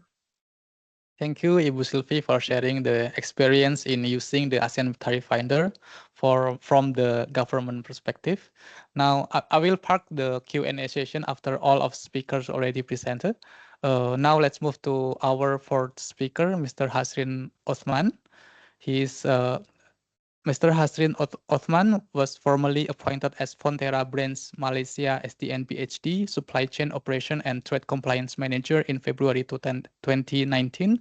He currently members of Federal Malaysia Manufacturer or FMM in Custom Committee Working Group as Vice Chair, Import-Export Working Group as Chair in FMM Malaysian Food Manufacturing Group, and members of World Customs Organization Regional Private Sector Consultative Group. He has more than 20 years logistics, supply chain operation, and trade compliance background, was served in several international companies. He currently holding Master Business Administration at Open University Malaysia, degree by Chartered Institute of Logistics and Transport, or CIT, United Kingdom, and diploma from Institute Airline Management. Now, let's welcome Mr. Hasrin Othman. The floor is yours. Hi, thanks, Musa, and then Martin and Kolja and Sylvia on the presentations. So first of all, just to inform, I've been participated in the ASEAN Tariff Finder since April 2023 during the pilot stage before I go live on the 19th of August. So just to inform that we are fully, I will start on the since that on 2023 that engage using the ASEAN Tariff Finder, but I fully 100% use in last year in 2024. During we start with the new projects. Just to inform to the participant, I don't have any presentation to share, but it's more on the sharing what's the actual benefit we have been use the ASEAN Tariff Finder since 2002 since I start using the 2024 fully this ASEAN Tariff Finder. As you know that Koja already shared all this how to use the navigate, and then the key important once using the Tariff Finder, please read carefully the notes.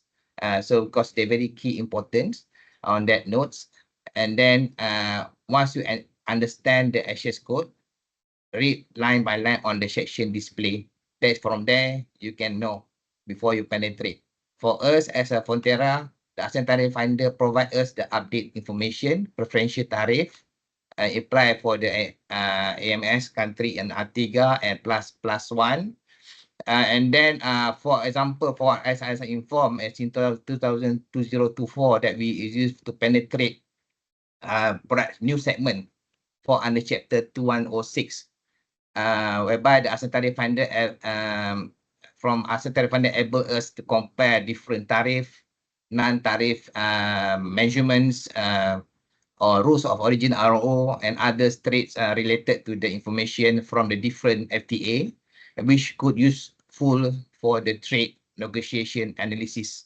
So we can know the upper hand on all the information for our planning. So from that to enter to the different markets for that particular product segments under chapter 2106. Now this product, for just information, now this product already started export to the AMS or AMS +1 and non-AMS market countries.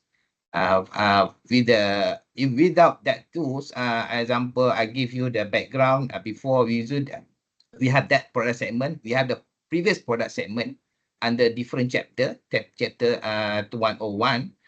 To get the informations or the in term of the treatments or ROO or the information on the import formalities on the provisions, it takes us more than 6 months to get all those information upfront before we kickstart in terms of registration and others. So based on the actual scenario in the ASEAN Tariff Finder in 2024, it takes me only a month to have before I kickstart during the data analysis on the market, and then what the requirement by each countries in terms of how to penetrate and also in terms of the registrations. So in the ASEAN Tariff Finders has allowed us to get update on the accurate information, prevent risk on display, customs clearance, or even denial of the importer due to lack of information on the RO and SPS, and then the technical barriers of trade. or others trade-related regulations. From the information, ASEAN Tariff Finder have allowed us to secure the registration process with the others regulation bodies imported countries such as FDA, DGLS-H, or JACC, and etc. Before we start kick off the export.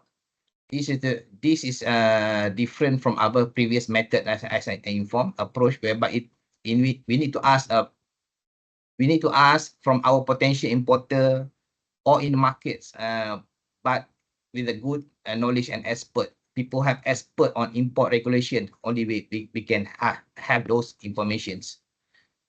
So ASEAN's also we get in terms of ASEAN's custom regulations, import procedure, formalities, and then internal tax measurement and etc.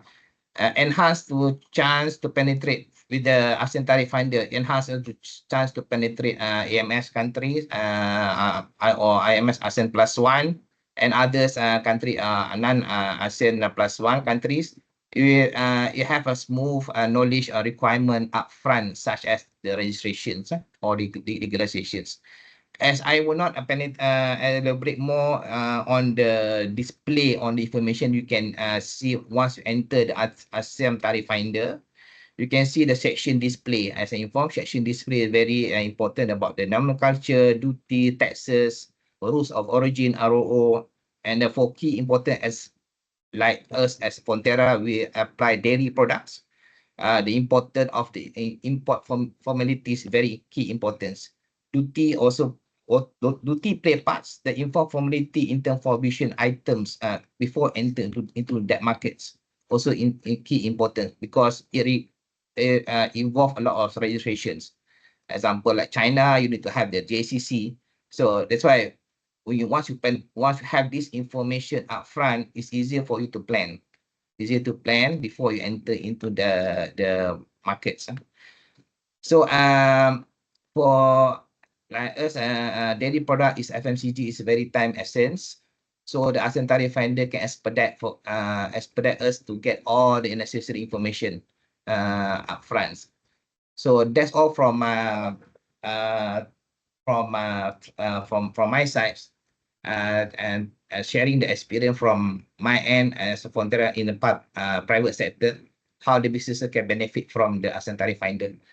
Back to Musa on that. Thank you. Thank you, Mr. Hasrin. Thank you for sharing the experience in using the ASEAN Tariff Finder from the private sector perspective, including the real case on how the information gathered from the ASEAN Tariff Finder can help increase the trade volume and prepare all necessary planning for trade export. Let's move to our fifth speaker, Mr. Koichiro Shimada. Mr. Koichiro Shimada is a senior business advisor at Jetro Singapore with over 36 years of experience in trading and manufacturing companies, as well as in government agency. His careers include assignment in Tokyo, Yokohama, Kyoto, Fukuoka in Japan, as well as overseas postings in Singapore, Melbourne, Düsseldorf, Beijing, and New Delhi. He returned to Singapore as a second-time expatriate after many years abroad. His expertise covers international transaction, import-export operation, and utilization of free trade agreements across Europe, the Asia Pacific, and the Americas. He has been involved in establishing new businesses in China, India, Eastern Europe, Latin America, and other emerging markets, as well as in mergers and acquisition in Chinese and US companies. His experience includes setting up local subsidiaries, forming joint ventures, and building strategic alliance. With management experience in a small and medium-sized manufacturing enterprise, he has worked across diverse sectors such as automotive steel products, steel material, construction bricks, food processing machinery, telecommunication equipment, and machine tools. He supports a wide range of industry, including medical, nursing care, beauty care, health foods, processed foods, furniture, IT, content, and animation. So please welcome Mr. Koichiro to share the benefit of ASEAN Tariff Finder in the perspective of a business advisor. Mr. Koichiro Shimada, the floor is yours. Hello, Good afternoon, everyone. My name is Koichiro Kevin Shimada, Senior Business Advisor in Jetro, Singapore. I'd like to express my gratitude to the ASEAN officials to have given us this opportunity to make a speech. The JETRO stands for Japan External Trade Organization, and it is a government-affiliated organization that supports global business activity to Japanese companies. Through the providing market information and research, the making business matching and facilitating policy recommendation, JETRO promotes mutual trade and investment between Japan and the country around the world. It also supports foreign companies considering investing in Japan. I began my career in late 1980s working in the Embassy of Japan in Singapore, followed by working for the trade company and manufacturing companies for more than 35 years. The overseas experience in Australia, Germany, China, India. I was involved in the import and export transaction, active operation, new business development, and M&A support. Currently, as a senior business advisor in JETRO Singapore, I primarily support companies considering expanding their business into ASEAN countries, particularly Singapore, in terms of trade and investment, as well as assisting Japanese companies in Singapore with resolving business challenges they are currently facing. Now, I'd like to share my experiences using ASEAN Tariff Finder in JETRO Singapore. As already all of people mentioned, so I just share my daily basis experiences. On a daily basis, we received various inquiries from companies regarding the import and export of product. These inquiries are ranged from the simple inquiries about import tariff from Japan to Singapore, related regulations, registration, and licenses, and to more complex inquiries about import and export via Singapore to third countries, because Singapore is a trade center.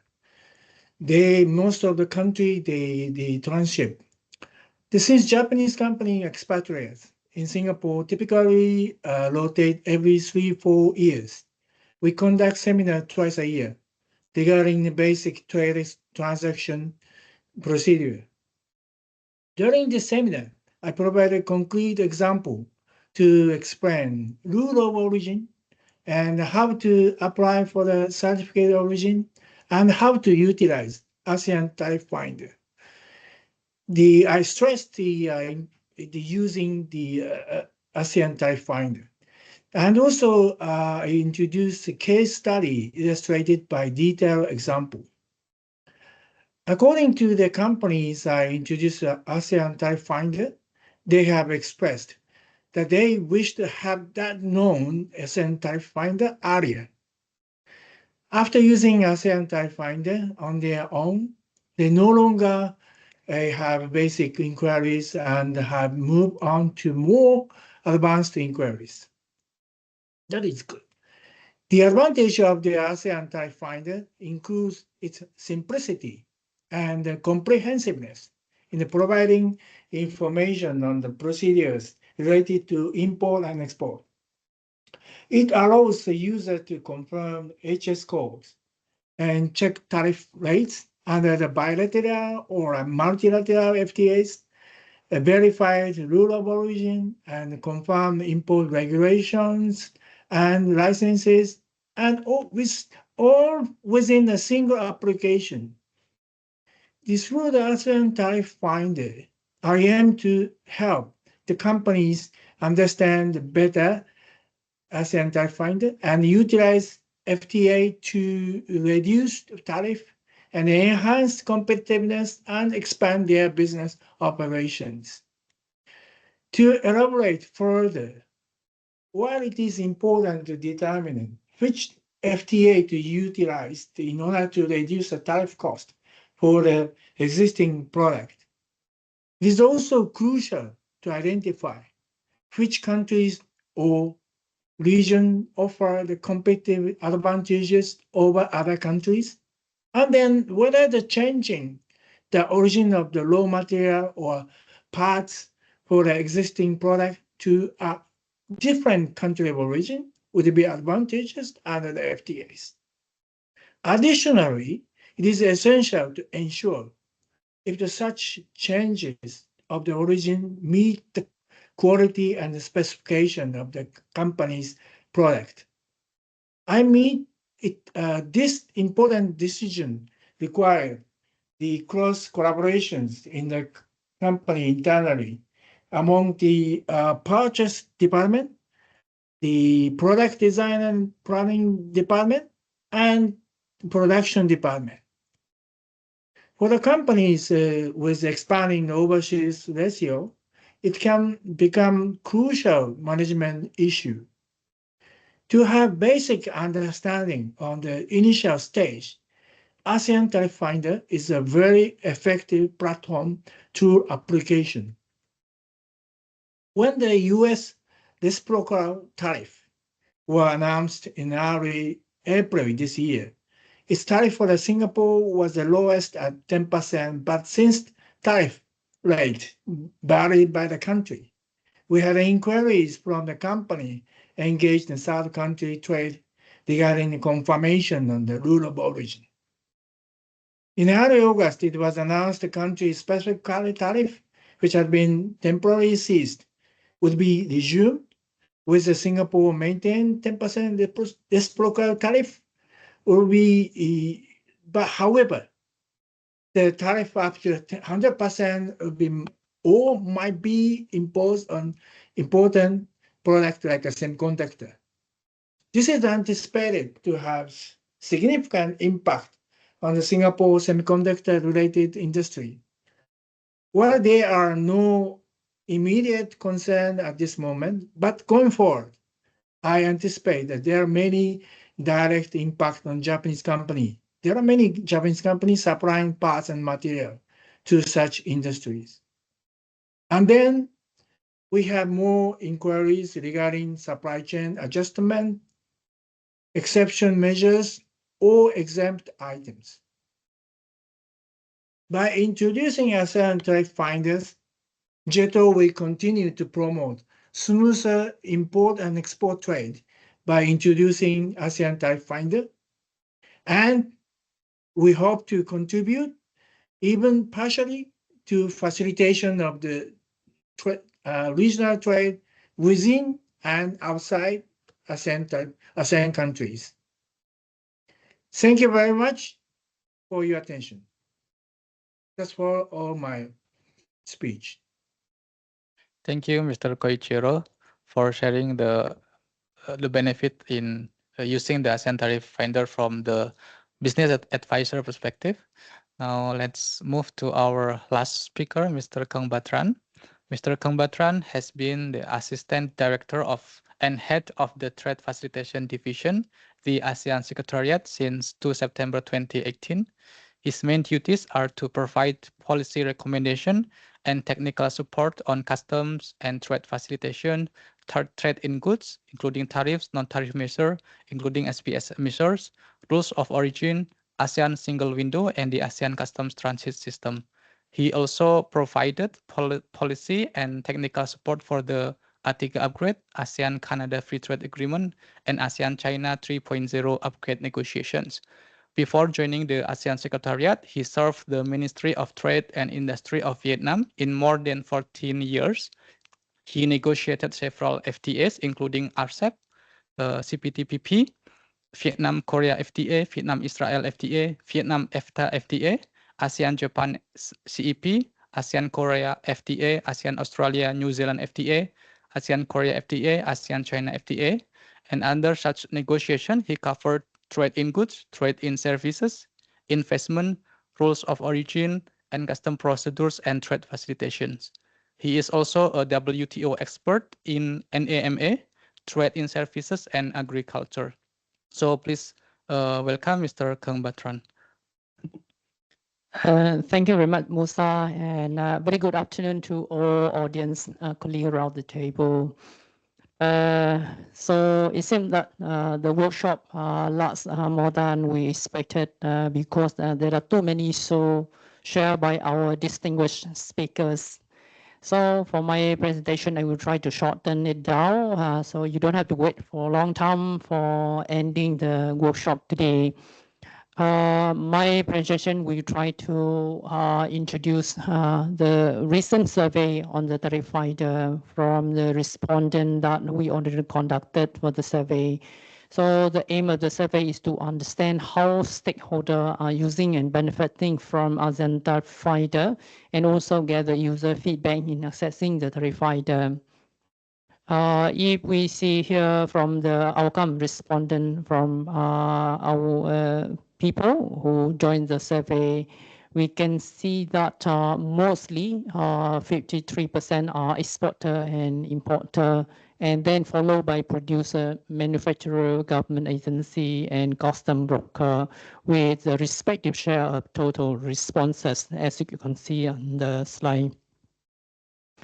And for the country of location of respondent, we can also see that for the member state which have the high rates of using the ASEAN tariff finder also join very actively in the survey. With the first ranking is Malaysia, and then followed by Indonesia, Singapore, Thailand, and Vietnam. And the rest will be Cambodia, Philippines, Brunei, and so on and so forth. We just want to share some of the outcome on this one, where we see that 84% of the respondents satisfied and very satisfied with the ASEAN tariff finder. 85% likely and very likely to recommend to other people for using the ASEAN tariff finder. For the source of information on tariff finder, the government contact or sources is the main source, and then follow closely by ASEAN websites, social media, personal searches, and you can see the statistics of the survey outcome here. And this finding is a very important in socialization effort to promote wider use of tariff finder. Next, we can also share some usage patterns with 61% used for business operations and trade planning, 37% for research and policy analysis, 30% used for the finder on a weekly basis, 26% use on the platform monthly, and 26% rarely uses. Then we also see here the type of information access. 92% of respondents look for preferential tariff rates under FTA, and then followed by rules of origin, including product-specific rules, value-added tax, excise tax, and other taxes, and also other trade-regulated information and documentation requirement, and also other information. Moving to the next issue is about the data availability and usefulness. We also see that 74% found all needed information, but 19% of respondents had some difficulty in finding information. So based on this data, we can see that majority of respondents, they can find all the information they need for their trade activity in the region. And we also witnessed that 88% respondent found information very useful and also useful. Moving to the next slide, we can see the ease of navigation with 72% of respondents found navigating of the ASEAN tariff finder very easy and easy. So this shows that tariff finder is a very user-friendly tools, as already highlighted earlier by Mr. Kodia, and also shared by Ibu Sinvi, who see that the tariff finder is super easy to use. Even also shared by the JETRO Chamber of Commerce, and also by a company in Malaysia. And we also do a survey on technical issue with 60% of respondents did not encounter any technical issues. 37% of respondents encounter technical issue occasionally, not always. And 22% reported slow website loading, and 12% experience occasion crashes. So that's just very few K. And in here, it could be the region, the low internet speed in the country or in the region, and this should be improved by such locality. On the benefits and impact, we see that 70% of respondents reported that the use of ASEAN Tariff Finder significantly reduced the time to find tariff information, and 24% of respondents reported an increase in their trade activity due to the platform. We can see the detailed statistic here in this table, and we can further share this document to everyone. And the next one, we would like to share some success story as we can highlight it here. So for the trade planning and business development marketing, we can see that some information like check and estimate the import duties. And for example, some people, they may have to check and estimate the import duty in a destination country, including information on relevant FTA or maybe easy access to tariff rate information, which is very essential in quantifying potential saving opportunity if FTA implemented. And they allow to plan by checking tariff rates in new and untapped markets. That's also very helpful for them to explore the new market. And they can also explain to foreign buyers on the benefit of buying product from their own country and their company. They can explain the advantages, why the importer need to buy the product for their country because of the tariff very low or very good policy in trade, which can be presented and demonstrated in the tariff finder very clearly. So you don't have to fetch the information from some untrusted website, but here is a very credited platform where you can show to your trade partners.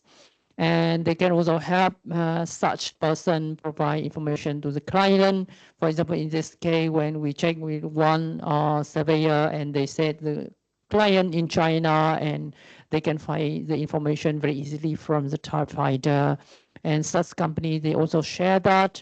We use it to determine risk operation and identify markets that are compatible with our product. And one-stop platform allow them to see duties and trade information across the countries. This help them quickly manage budget and cost estimates. Another example we can also share here, when we survey with one respondent, they indicate that they can know the tariff paid on the same product by the competitor. So it means that they show several options and they can see which option is the best based on the stats from the tariff finder in ASEAN country. It can also help such company tremendously in planning and setting up manufacturing sites in various places in ASEAN region, making the most article scheme for trade within the region and also export planning in the region compared to European countries. And it also help for the research on new trade opportunities, especially in setup bond warehouse for distribution. And the unified service allow them to avoid problems in estimating taxes and to anticipate regulation in the port business. And the legal and import-export team avoided problem in checking various trade requirements and allow them time to properly prepare, and also very good for the global view instead of just ASEAN insight. There are many other stories we would like to share, but now we understand that we have a time constraint, so I have no more time to share more success story on this matter. So hopefully everybody can further contact me if you want to know more about the success story. One of the key points I would like to emphasize here is 99% of respondents, when questioned, they agree that the ASEAN Tariff Finder should be continued for operation. And we also see that almost 60 recommended for enhancements where we take note of all the comment and view from the respondent on how to enhance, particularly on the technical issue, as well as updated on the US tariff just imposed recently effective from 7 August. Just want to update all the audience participants for the meeting today that the ASEAN Tariff Finder already update the new US tariff rates in our platform. So please feel free to check when you export your product to the US market, how much you have to pay, what is the US tariff for your country. So it's all fully updated already in the tariff finder. So with that, I just want to echo with other speaker and the Stafinder earlier. Yes, please try to expand further the outreach for the government channel through all your website and also talk to your business partner to use the tariff finder more frequently. So with that, I would like to end my presentation here. Over to you, Musa, please. Thank you, Mr. Kang Batran. So now I will open Q&A session. If there's anyone who want to raise a question, just raise your hand. And I think we can give you time to raise your question. I can, Musa, whilst the audience is considering whether there are any questions left, make one final comment from my side in relation to what we've seen in the presentation from the different users. I would really like to emphasize that we don't see the ASEAN Tariff Finder as a competitor to other governmental websites or services. So, of course, operators are also encouraged to use the local information resources in their Asian member states, but the Tariff Finder expands this, of course, to the whole world. And exactly like in the example of the colleague from JETRO in Singapore, the idea is that a client of an advisor or a member company of an institution which has access to this information can inform themselves before and then contact the advisor with the remaining questions. So with a higher level of information, of course, better questions can be asked and the results will be better. So a usual user journey would be that a chamber of commerce, a governmental institution, export promotion agency would ask the interested party, client user, hey, have a look into the tool, get the information yourself, and come back with your questions, because then the further discussion will definitely be another level. And in a way, it's also help to self-help. So I really would like to stress that we see our common services here rendered with the ASEAN Secretariat rather as a complementation to existing governmental and export promotion activities and activities of Chamber of Commerce. So it can contribute to service quality. It is not meant as a substitute. Thank you. Thank you, Kolja. We have one participant who raised his hand. Can I give the floor to Jonathan? Hi. Can you hear me? Yeah. Thanks. I'm Jonathan. I just want to ask about one thing. Well, the tariff finder, as I understand, is and I've used the tariff finder since you have done it for Singapore and quite long ago. And I understand that the tariff finder is not really a tool for classification to ascertain the right HS code. If I may want to check. Not really a tool for classification, but a tool for checking the tariff rates. So, or if I'm wrong, is that also a tool for the correct classification? When I say correct classification, means that the right classification, the right HS code for decoration purposes, or is really meant for just the tariff rates? And then my second question is that would the maybe a new feature to allow simulation of landed costs?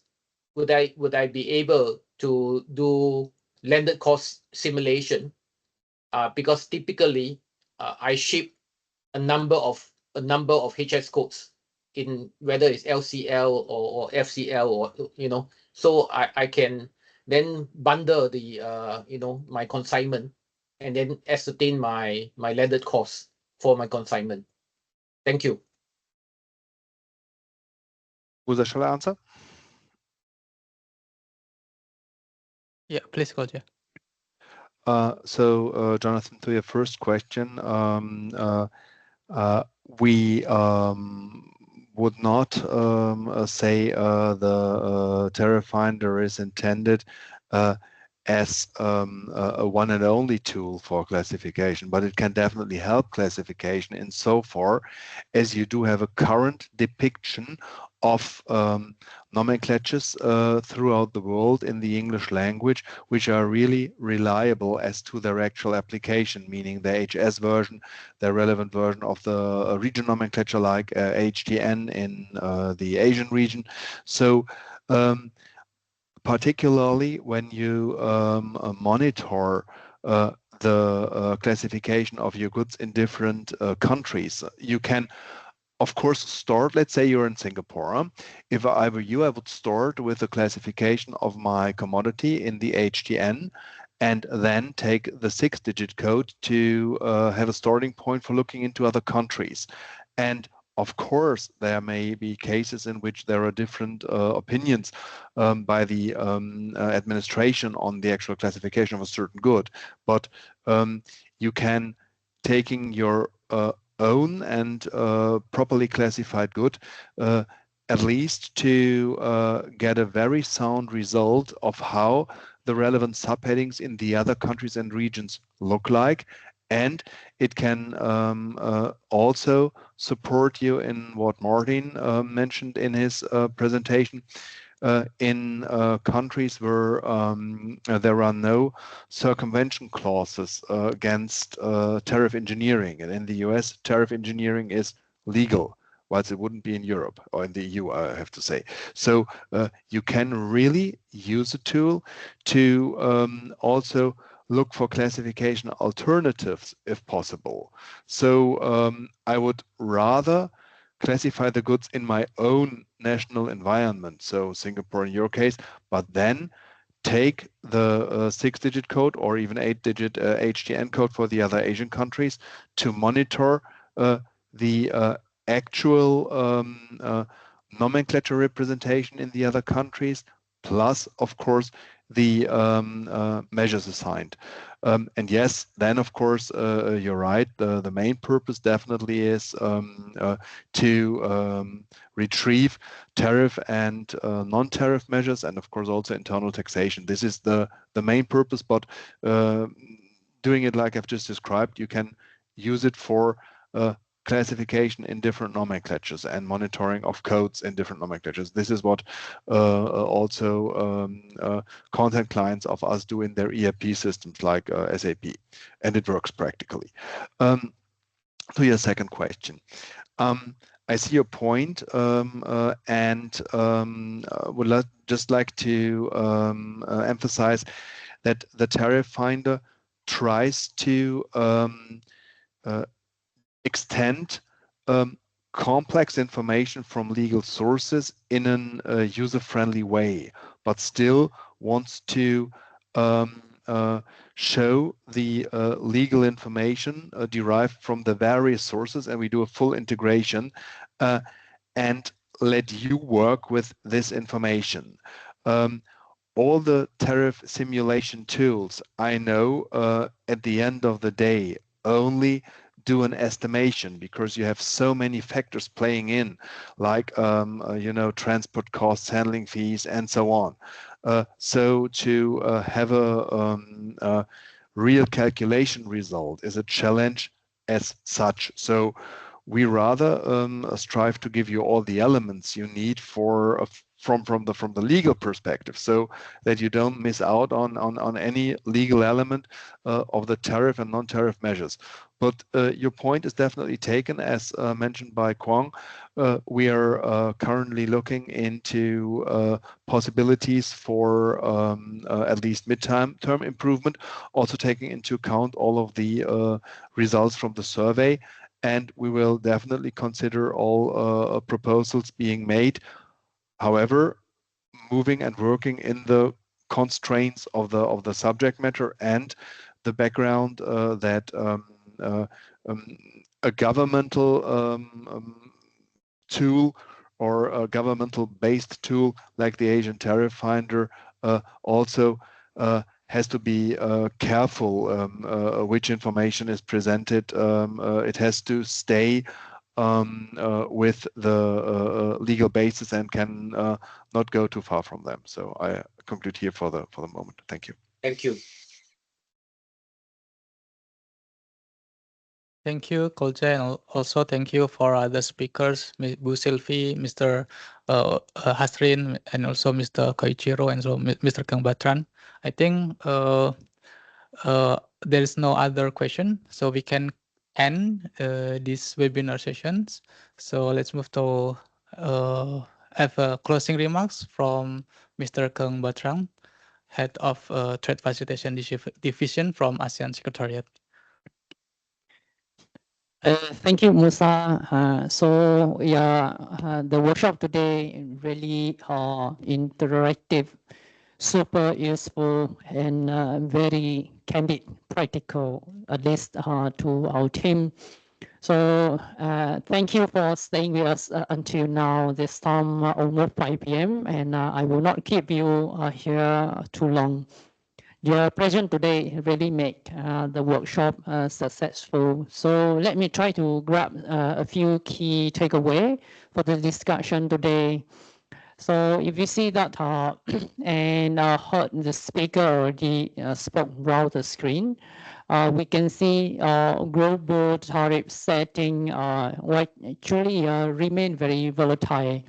And the business needs something very reliable information, quick information, most updated information with a very good plan to ensure you're confident to export goods to the destination. So that's the reason why the ASEAN Tariff Finder is really necessary in our context here, and more importantly, it's free and one-stop shop where you can find all necessary information for your business.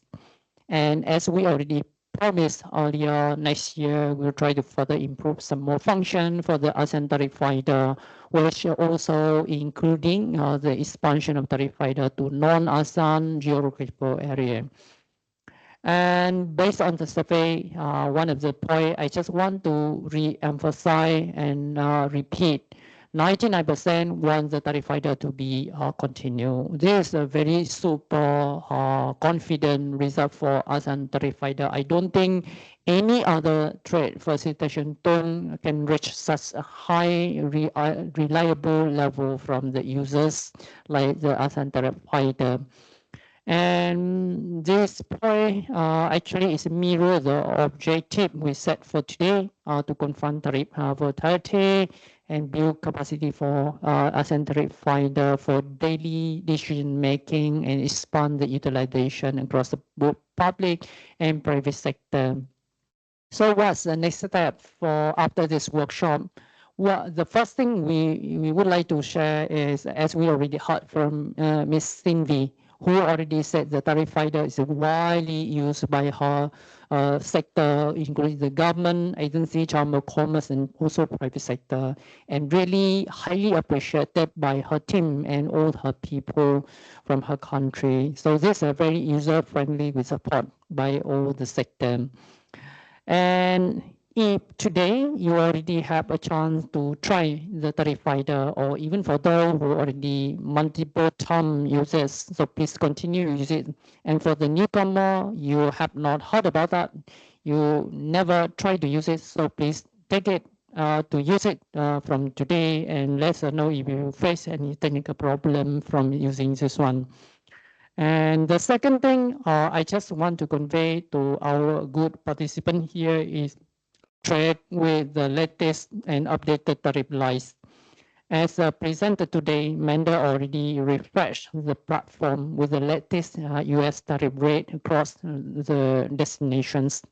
So please rely on the ASEAN Tariff Finder where you want to quote the price in your sale contract, negotiating a contract, or advising your client around the world on any landed cost exposure, as we already heard around the table here, as we share some success stories for you when some Tariff Finder users, they already share this with the trade partners.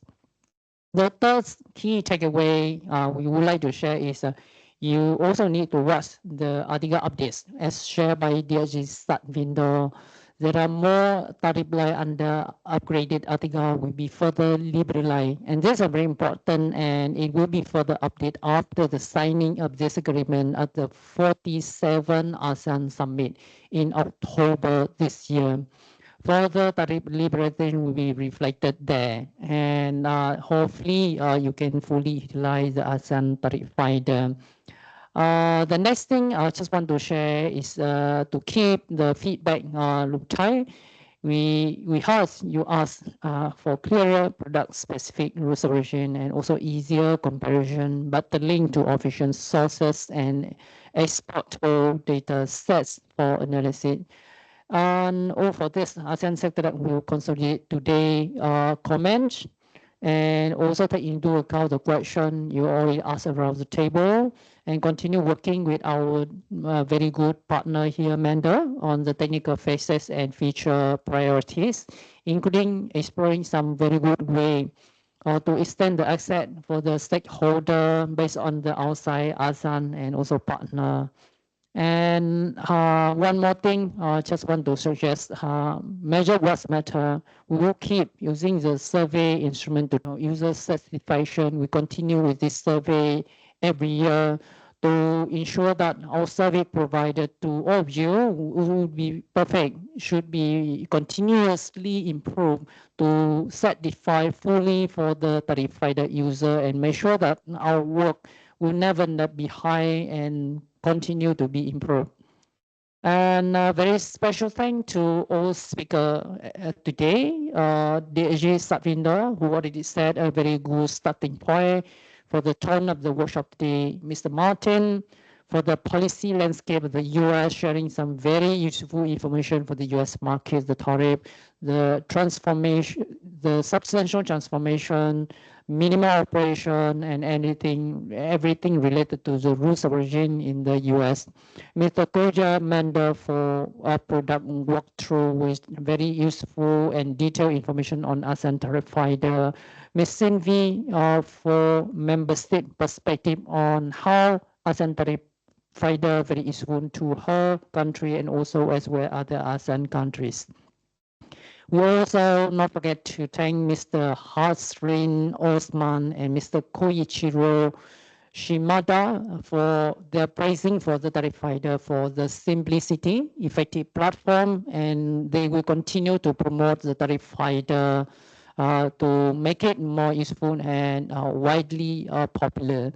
And this all also thank to all participants for your question and also comment, make our workshop today, the webinar today, more interactive.